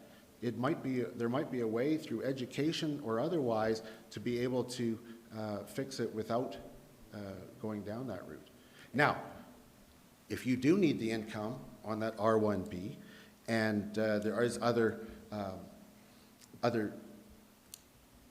units in the market, I hate to tell you this, but we are actively, as a community, encouraging more units to be built. And it's going to happen one way or the other. And so you're going to have more units in the system. There has to be. So it's going to Whether it be this or something else, it will be completely market-driven. it will be Because- market-driven. If there's competition and there's no stipulation on what that Yeah. marketable unit is used for, it's market-driven. Yeah. So, The concern you have is I could see somebody having that concern, but I don't see it as being directly related to this issue. That's going to come about anyway. Whether it be because of MacArthur Place combined with another development, combined with Coast Hotel, combined with whatever, there's going to be more units. It's going to increase the supply. When there's more supply, price potentially goes down. can I ask you another question about a statement that was made in your report, that maybe the solution is advocating to the financial industry to better understand the visitor accommodation product? If we were to advocate to the financial, how would that remove their level of risk in mortgaging or lending? In dealing with banks, often it's about how you're characterized. And often how you're characterized means a yes or a no. It's not necessarily about level of risk. When you have a high-valued property, if there's a significant amount of down payment, your risk is probably taken care of. It's about things they don't understand. CCHC has had difficulty with this, and they have been very active in trying to create awareness. And one of the things that has been talked around the CCHC table is getting together with other communities to approach banks, and maybe through some sort of a greater volume, you'll have an impact. However you get to the banks, they are in fact people. I have sat in bank boardrooms. I have explained new products to them, and I have been successful myself in getting financing for something that was originally not understood and originally was a no. So it isn't something that you can do. It does take effort. It is a possibility. Okay, that's all the questions I have. Thank you. To that point, Councillor, do you know what efforts, if any, have been made to that end with the lending institutions by the unit investors and owners and or the condo boards? I mean, has there been efforts? I don't know. I do know that there hasn't necessarily been a concerted effort together, because I know through this process I have had condominium owners ask me to introduce them to other condominium owners so that they could get together and talk. So that might be an element. More people coming together with the same question could get the bank's attention. I don't know. Yeah, I mean, it would seem to me, as an owner of a condominium, to be the natural inclination would be to get the condo board to advocate on behalf of the unit owners. And maybe there's a role for the town to play in that, but we need to, we certainly have to have a role, because it's our bylaw that is at the center of this. And just one other question I have this time. Do you know what the situation is in other, particularly other resort municipalities, but any other municipalities around similar types of visitor accommodation? No. Okay, that was the shortest answer you've given. Well, I think we do have an example of a nearby municipality where the MD just did this, and the lenders are still not changing their roles in the equation. So we do have some experience in that. But once again, I'm not suggesting any particular solution. This motion is about addressing a problem. That if you get hung up on a particular solution, I think you're actually doing this question a disservice. And just to confirm one thing you said, which is you're quite, I don't want to say happy, you're prepared to have a project like this or a direction like this be a 2017 project. Of course, I'd love it to be sooner than later, because I've been bringing us up in one form or another for a few years now. But I also recognize the full boxes. I recognize that sometimes these things have to get on, and then they're in the queue, and then they get onto the plate. And so if it was into 2017, that's great. I originally gave the notice that I'd like to bring this motion as soon as the 6 months was up, which was at the end of November. I asked to be on in December. I also agreed, when asked, that it would be better to be in January. I said that is fine. So I am quite willing for this to be dealt with in whatever timing it can be dealt with. Okay. Any other questions at this time? Just because of the unusual nature of the presentation, I'll ask administration if there's any questions or anything anybody'd like to add to this discussion? Seeing none? Thank you very much. Okay. And just for saving time, I don't think there's anything I need to say in putting the speaking to the motion. I believe I've said quite a bit, so I would just move the motion as it appears on the screen. And but I have no doubt that you'll be happy to engage in a debate.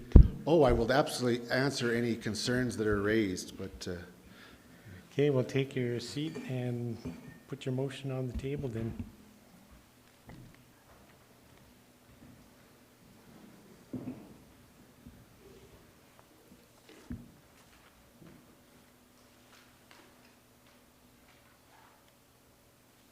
Oh, you mean you want that?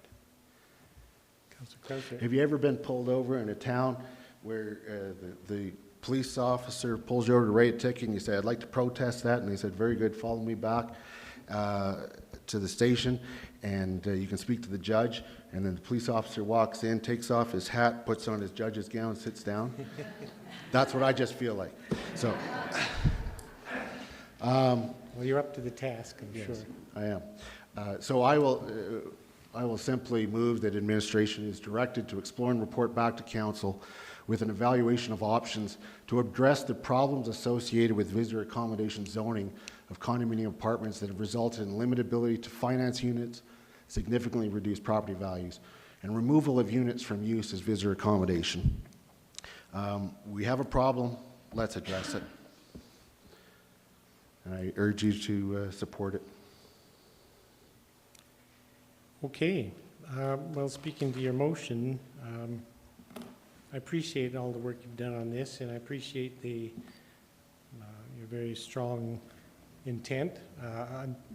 At this time, I don't think I'll be able to support this motion for a number of reasons, some of which we've touched on and talked with you about in the past. And Councillor McCallum did touch on my primary concern, which is this direction is out of sync with our business plan process. I'd be happy to have a discussion at the business planning time when we get into that for 2017 around adding this to a business plan, because I don't disagree that there's problems, there's issues around Kananaskis Way in general that we've wrestled with for years, not just this council, but previous councils as well. Honestly, Kananaskis Way, from a planning perspective, is a dog's breakfast. There's a lot of issues that we have to address. I'm happy that today we're moving forward, this year we're moving forward with one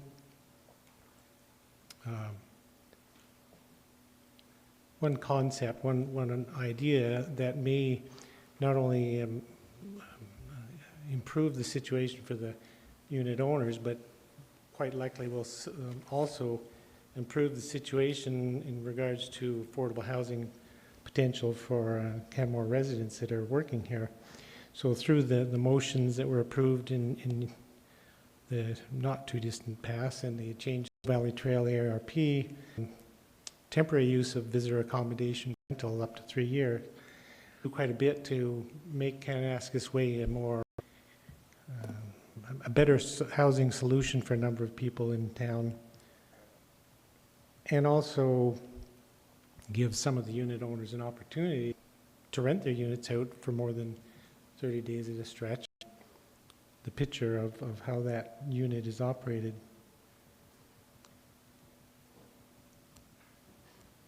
So those are the two primary reasons that I'm not prepared to support the motion at this time.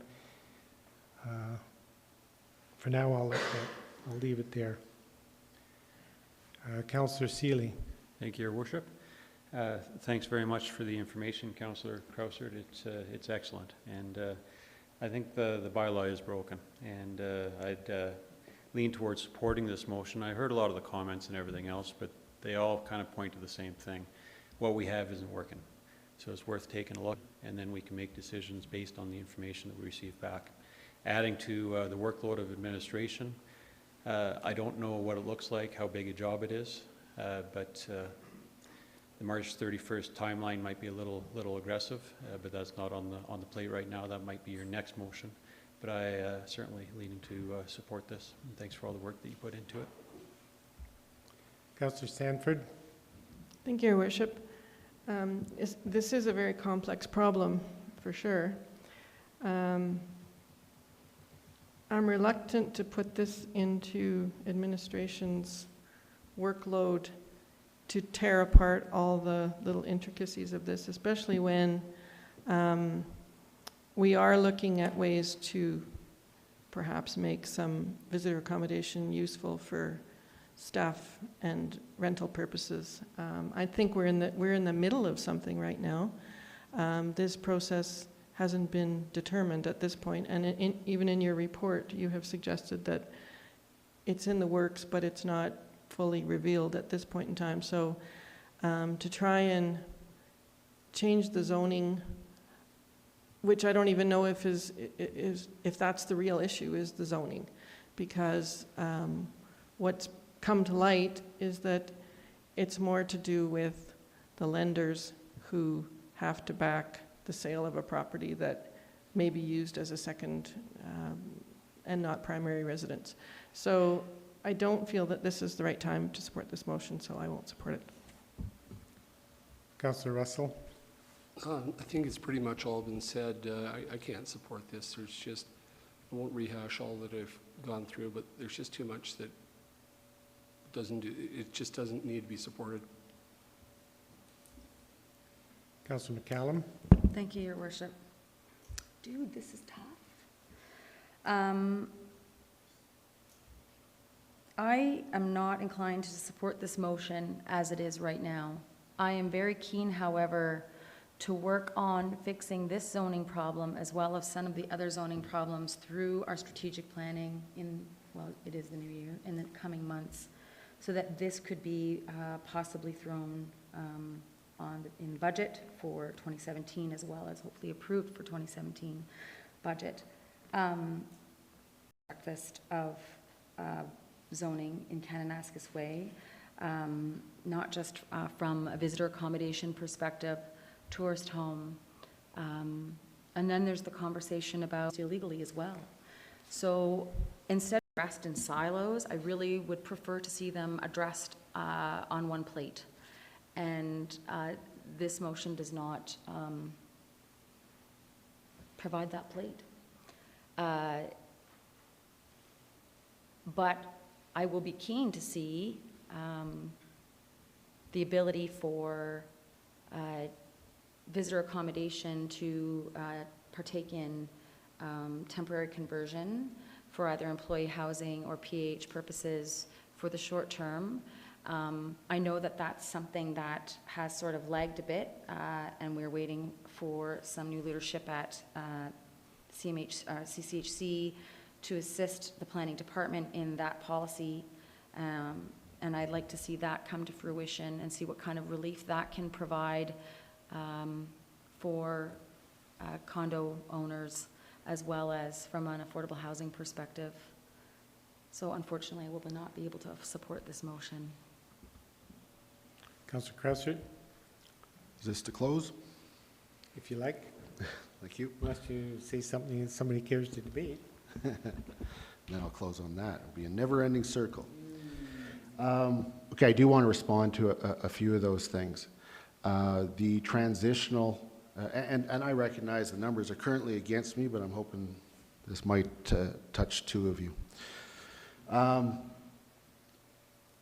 The transitional use, it's a temporary solution, mostly for affordable housing, having some benefit to affect a symptom of the problem. It doesn't address the problem. Not at all. So I don't think that that actually is suitable to say, well, we're doing that. I really don't think that that addresses the problem that's out there. As far as the process, as far as strategic plan, not being the strategic planning process, I have a few comments on that. First of all, when damage is done to a facility, flood, wrecks the Civic Center, you don't need to wait for the strategic planning process and say, should we fix the Civic Center? No. Bylaws are the infrastructure of a municipality. This infrastructure is broken. That doesn't have to take strategic planning. We've got a bylaw that's creating a problem. In fact, it's creating the problem it was designed to prevent. When this motion first came up, it was after our strategic planning session last time. When it was to come back, so I didn't have that opportunity then. We haven't had the strategic planning sessions that could introduce something totally new like that. That's done in January and February when we do that. So it's coming up. So if it doesn't pass, I'm hopeful that we will have that discussion. I am cognizant of the fact that in May, when I brought this motion, the majority of council recognized there's a problem. And the majority of council said, well, let's deal with tourist home first. And I waited. The zoning is the problem, and in order to deal with this, along with housing, along with tourist home, we have to get it on the plate. And this is simply getting it on that plate. I would hope that you would support this so that it can be a formal part of moving forward. It is something that I strongly believe is needing of to be fixed. And I take inspiration from Lord Wilberforce, who took decades to finally, with perseverance, to end the slave trade out of Britain. It took a few years, it took many decades for people to eventually realize that there's something that was wrong with that. And I'm just hoping we don't need to wait that long. Councillor McCallum, you had Oh, honey, something you got to to get add? off the cross. Somebody else needs the wood. So I am keen to have that discussion with you. Keen, but not in isolation, with in incorporation with all of the other zoning concerns that we have, because they are not standalone. And you've just finished telling us that you have no preconceived notions as to what the result of this is, yet you've just told us that zoning is the problem. So I am concerned with the direction of which you are vested. I am concerned about this problem. Well, you've just finished telling, don't give me the face. You've just finished telling us that you're not invested in any particular solution. You are not predicting any particular solution, but you're saying that zoning is the problem. But that means that you think that changing the zoning is actually going to solve the problem, which means that you have a preconceived notion as to what the answer to the question of this issue is. And it's not about right or wrong. All I'm saying is let's deal with this in one big foul thing, and let's deal with it in January, February when we do strat planning, and let's deal with it wholesomely. Because I think that this is an issue, and we should deal with it, but all together, not onesies, twosies. Councillor Krausert. Thank you, Your Worship. Yeah, zoning is the problem. That's why I'm bringing the motion. I don't know the solution to that problem. So I don't know exactly where you're going with that. I do want it to deal with holistically. I said in my presentation, I think that they all have to be dealt together. The problem is I've been bringing it up in one form or the other, and I just haven't gotten so specific. But in one form or the other, and it never gets dealt with. And so it needs to get on the plate. I hope it does make it to strategic planning and that we move on it. If not, I'll be back in 6 months. Is there other debate at this time? See none on Councillor Krausert's motion. I'll call the question. Those in favor? Opposed? Motion is defeated. Councillors Krausert and Seeley in support. Moving on then to item G2.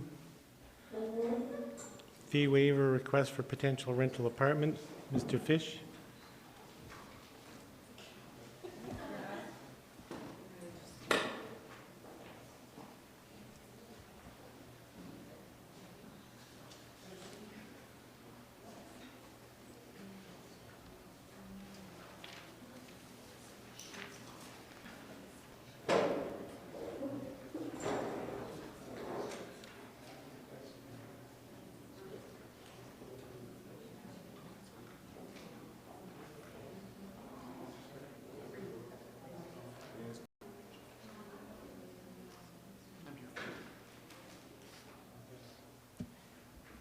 Mr. Fish. Yes, sorry, I'm just waiting for the camera there. It's not usual, I'm quite as effective at clearing the room, but I guess that happened. Yes, so good evening, Your Worship, members of council, thank you. We have an application, sorry, just one moment.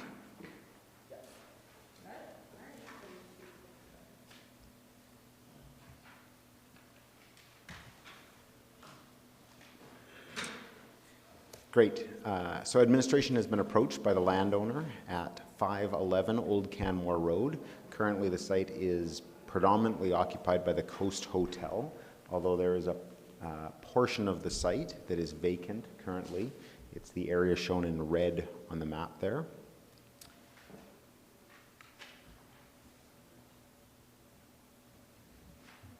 I'll just switch to the air photo. So you can see in the green in the lower left is the Coast Hotel. As well, in the upper portion, there is a small employee housing building that exists. The area in red is currently vacant. There's some parking there and a vacant field there. There were, I believe it was 2 buildings of units that were used for a combination of employee housing and rental units as part of the hotel previously. Those didn't meet the current standards, so they were demolished a number of years ago, and the site has been vacant. So administration has been approached by the owner of the property, and they are proposing to build a rental apartment building of approximately 90 units on the site. There's been some preliminary work done on that, but it is not consistent with the zoning in place, which requires at least 50% of the building to be commercial. And they are proposing a 100% residential building on the site. So a rezoning would be required. As well, for financing reasons, they are requiring a subdivision. And finally, it may likely be good for clarity to amend the Bow Valley Trail Area Redevelopment Plan, which again talks about the primacy of the commercial nature of the area. The existing Comprehensive Housing Action Plan in a number of areas identifies the municipality working in conjunction with private developers as an effective means to provide a variety of accommodation sources. So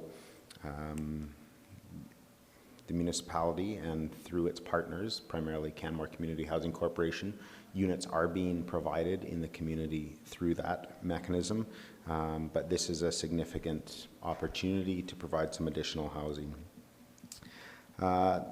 The crux to this piece is that the owner has stated that both, obviously, the zoning is required, but also that to make the project economically viable, they feel that some incentives are required to make the numbers pencil out.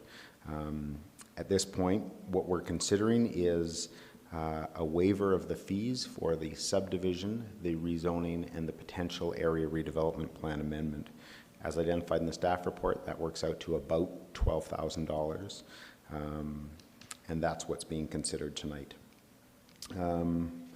There is some concern around fairness. We have been approached by a number of other, or a few other, private developers who are interested in providing some kind of rental housing. So the question is, why here and not other owners or developers of rental housing? The answer is kind of twofold. One is this is the most developed, most advanced application before us right now, and the provision of a 90-unit apartment building rental is an exciting opportunity. So that's what's before us as sort of the first one out of the gate. It's possible that others could consider it. We wouldn't be bound to waive any fees in the future if we did here, but that could be considered based on the merits of the proposal. I guess the second piece around that is there hasn't been a rental housing building built in some time in Canmore, certainly not in the 12 plus years that I've been here. I suspect it's more like 25 years since we've seen a pure residential rental building. So that's some of what's driving the interest in this. So in conclusion, administration is supportive of the fee waiver. There is no direct cost. It would be, all the work would be processed using existing staff. There is some lost opportunity because we would be working on this initiative and not other initiatives. But that we feel aligns with the strategic goal of providing units for affordable housing. So in conclusion, we're recommending that council consider waiving the fees as outlined in the staff report and the recommendation. Thank you, Mr. Fish. Well, it's firstly, I have to say it is good to see private sector coming forward with a proposal to address the need that has clearly been identified. And we've certainly been saying for some time that we want to create an environment where the private sector is able to be a part of the solution. Certainly in the past, we've heard criticism from private sector, construction industry, that we put up barriers and create hurdles and make it more difficult. And I think this signals a change in heart from council if it should be approved.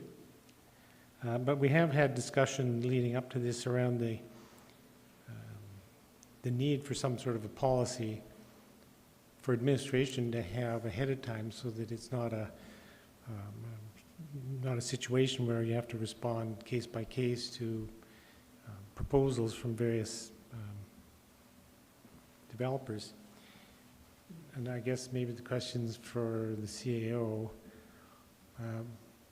Where are we at in terms of having time to write that policy?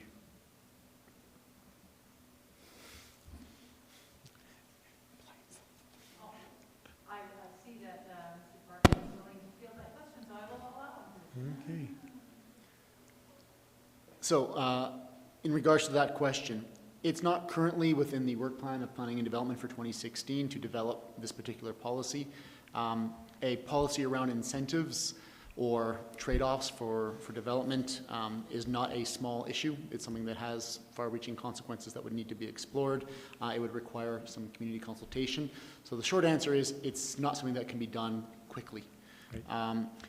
The other side of that is that it's also something that you can do some policy that provides some general high-level guidelines, which we do see a value to and would look to eventually pursue.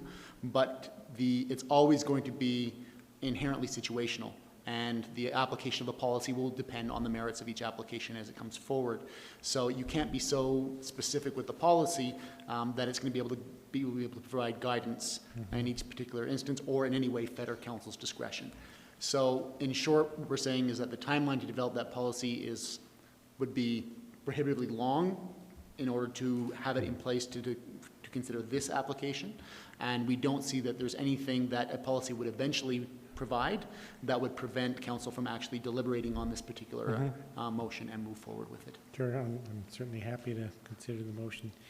But I assume that, as you've noted, I assume that the proponent is interested in moving forward soon and wouldn't want to cool their heels for a year or so that it takes to create a policy. Right. So at this moment in time, we have an application that has been delivered to planning to look at several aspects, which is subdivision, the ASP amendment, and the zoning. We would not want to delay that, for any length of time, because there's the possibility that things could move, on a development in 2016. And if we delay for a policy, then we're past the sort of construction window that could be available. Thank you. Councillor Stanford. Thank you, Your Worship. I have a question regarding how the process unfolds. The first step is processing the application. Is that correct? And that's what's being proposed, is to waive the fees just for that first step? Yes. Okay, and then, so once that first step is completed, I'm assuming that the land will be subdivided and there will be an ASP in place, but not necessarily a land use bylaw. When does the land use bylaw come into effect? So there is existing zoning there. It would need to change. The subdivision can always happen irrespective of this application. So they could subdivide off the vacant parcel and they could build the Coast 2 hotel on the red area. So they could subdivide So they it could and subdivide build it commercial. irrespective of this process. Right. The rezoning is required to allow the full residential, 100% residential development of that site. We were proposing we need to go through the details of the area redevelopment plan in Bow Valley Trail to make sure that any inconsistencies there with the potential proposed zoning, to make sure there are no inconsistencies. If there are, then we would need to correct those. So those two would happen simultaneously, similar to the amendment that was recently approved to the Spring Creek Area Redevelopment Plan and the Land Use District. So one bylaw amended both of those documents. Okay. So that's the process that's contemplated. So at that juncture, if the application is processed and we waive the fees for $12,000, what will they have? They'll have a subdivided piece of land and they'll have residential zoning on a piece of land. But they're not incumbent to build anything at that point. Is that correct? Correct, depending on the details of the zoning. So One piece I failed to mention in the request for decision report is that, you know, even if we waive the fees, we're under no obligation, council is under no obligation to process, or sorry, to approve anything specific on that site. So if there were additional requirements felt that should be provided to ensure that the eventual development meets council's objectives for the area, that could be dealt with at the rezoning. This is just looking at the fees to process that application. Right. So there is a statement in your presentation that we were provided with in advance that says, if council or the applicant becomes uncomfortable with the process at a later stage, there's no obligation to continue. I'm just wondering what they're left with if we decide not to continue with the process. They've got, what would be they left with? A piece of land that's now zoned residential? If third reading was successful, yes. If at second reading it was felt that the application was not consistent with the objectives, there were not sufficient sort of guarantees or agreement on what was being proposed, then it could be defeated at second reading and the existing land use would still be in place. So when do we get the assurance that it's going to be rental? I guess that's my question, is if it's subdivided and it's residential, where's the assurance to us that it will be rental property? That would either be through the zoning or through mechanisms associated with the development permit, which would be the following stage after the rezoning. Did Mr. Fark want to say something? I just wanted to add that what the motion that's before you currently does is, as you rightfully pointed out, if it is successful, or if they're successful with the rezoning application that would still have to go through a process with council, they'd be left with a piece of land and zoning. What we're proposing here is simply that they not incur costs up front to allow them to get to a point where that can be contemplated. As it stands now, they can't do residential. They need to go through the rezoning in order to have that as a possibility. So the waiving of the fees is essentially removing of the barrier to allow them to get to that point where that could be possible. But where's the juncture where we get to say what they can and can't build if we rezone to residential? Where's our... Either the mechanism through their zoning, if sufficient detail can be worked out at that stage, or potentially through the development permit, the conditions of the approval. That would generally not go to council, although it is proposed as a direct control district, so it could come to council for the development authority, that the final approval would rest contingent on satisfactory assurances being provided. Okay, thank you. So I'm sorry I don't have a better answer, No, but in the future is the answer. But what I don't want to hear in the future that we approved this, we waived the fees, and that now they're building a fourplex, or now they're building a sixplex. Like, where is the assurance that we're going to get 90 units if we bargain in good faith here? The detail would be in the zoning and potentially at the development permit. But in the zoning would be the place to have the detail that assures, for example, that there is not just a fourplex, but a minimum of X number of units. The rental piece is a little bit tricky because under the Municipal Government Act, we can't limit ownership of a development. So it's possible that an apartment building could get built and then it could be subdivided and condominiumized with individual owners then owning the units. We're exploring options on how we could potentially ensure that it would actually be a rental building, but that hasn't been resolved yet. The applicant has stated that that is their intent, is to build a rental building. They're not interested in providing this as a condominiumized ownership development. But at this point, we have just their word on it. Okay, thank you. Councillor McCallum? Thank you, Your Worship. So just to go in line with Councillor Sanford's questions, and everything you've seen, though, indicates in terms of the plans and everything else that they're planning on building a high-density apartment building, not a fourplex or sixplex or a mansion or anything like that. Correct. Yes. And so you've had an opportunity to take a peek at their pro forma? Yes. Excellent. And have you had an opportunity to see sort of what their pro forma is looking at in terms of rents? Yes. And does it make you want to puke? No. Excellent.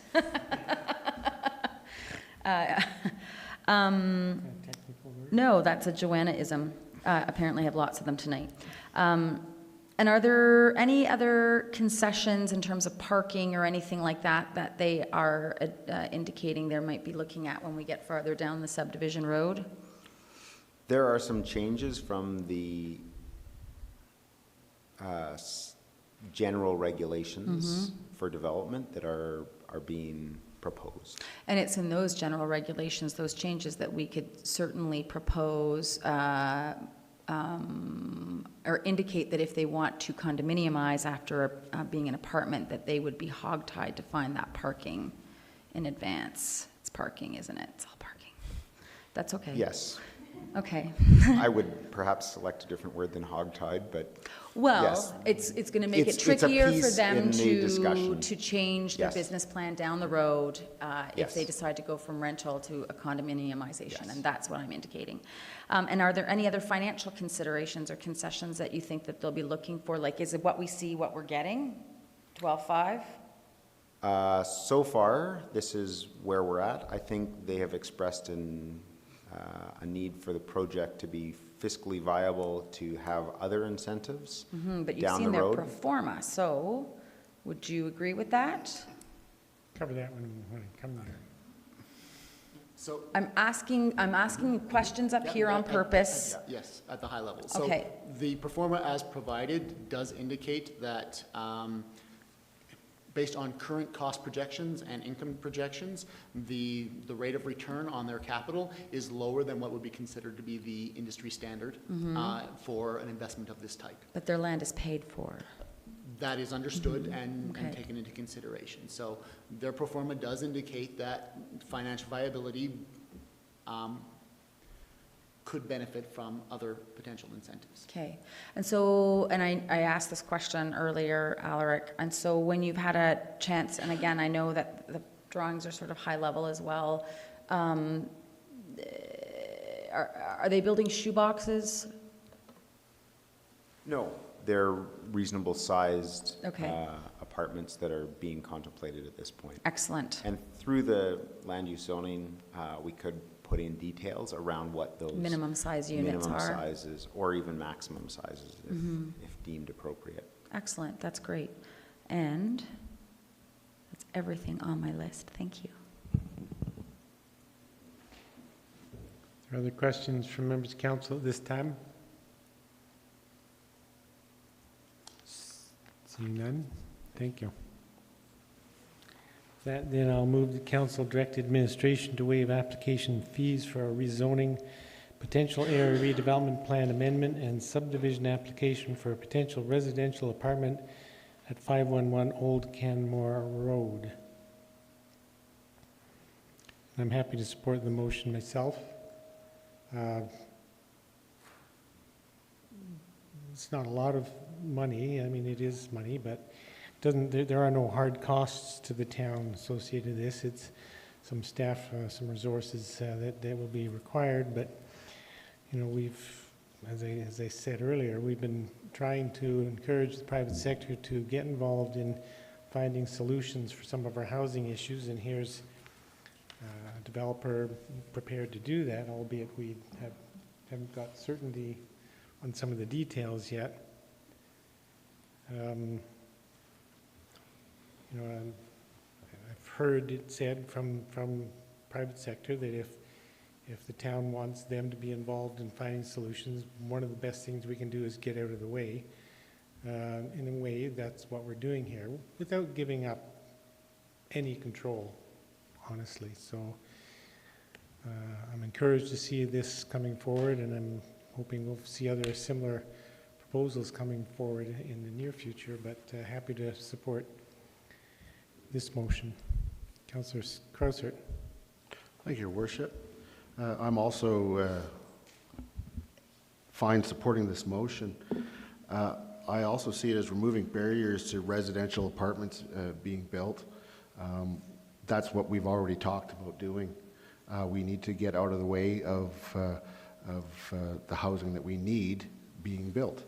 And this is definitely confined to rezoning and getting it set up so that somebody could develop. Some of the concerns that I heard my colleagues raise, they'll be dealt with at the next stage with the development permit stage and all of that sort of thing. And so I don't have those concerns right now. I would like to know more about the pro forma at a later stage if or depending upon the types of incentives that are asked for. That will be important for me to know. But right now I'm quite fine waiving these fees. Further discussion on the motion? Councillor McCallum? Thank you, Your Worship. So I too would be happy to support this motion. I will reiterate what my colleagues have said about the development industry asking us to support them in coming up with initiatives that really address what the market's looking for, and using a carrot, not a stick, I think was the word that was used once. I see somebody in the back smiling. This is relatively small amount of money to incentivize this number. In the city of Calgary, with their suites incentives for secondary suites, I believe the number is $10,000 for one garage laneway suite, which is only guaranteed for 5 years. Now we know that we don't really have any guarantee of affordability, but if our colleagues on administration feel that the pro forma looks reasonable, then I trust their judgment, and I look forward to learning a little bit more as we get a little bit farther down the road.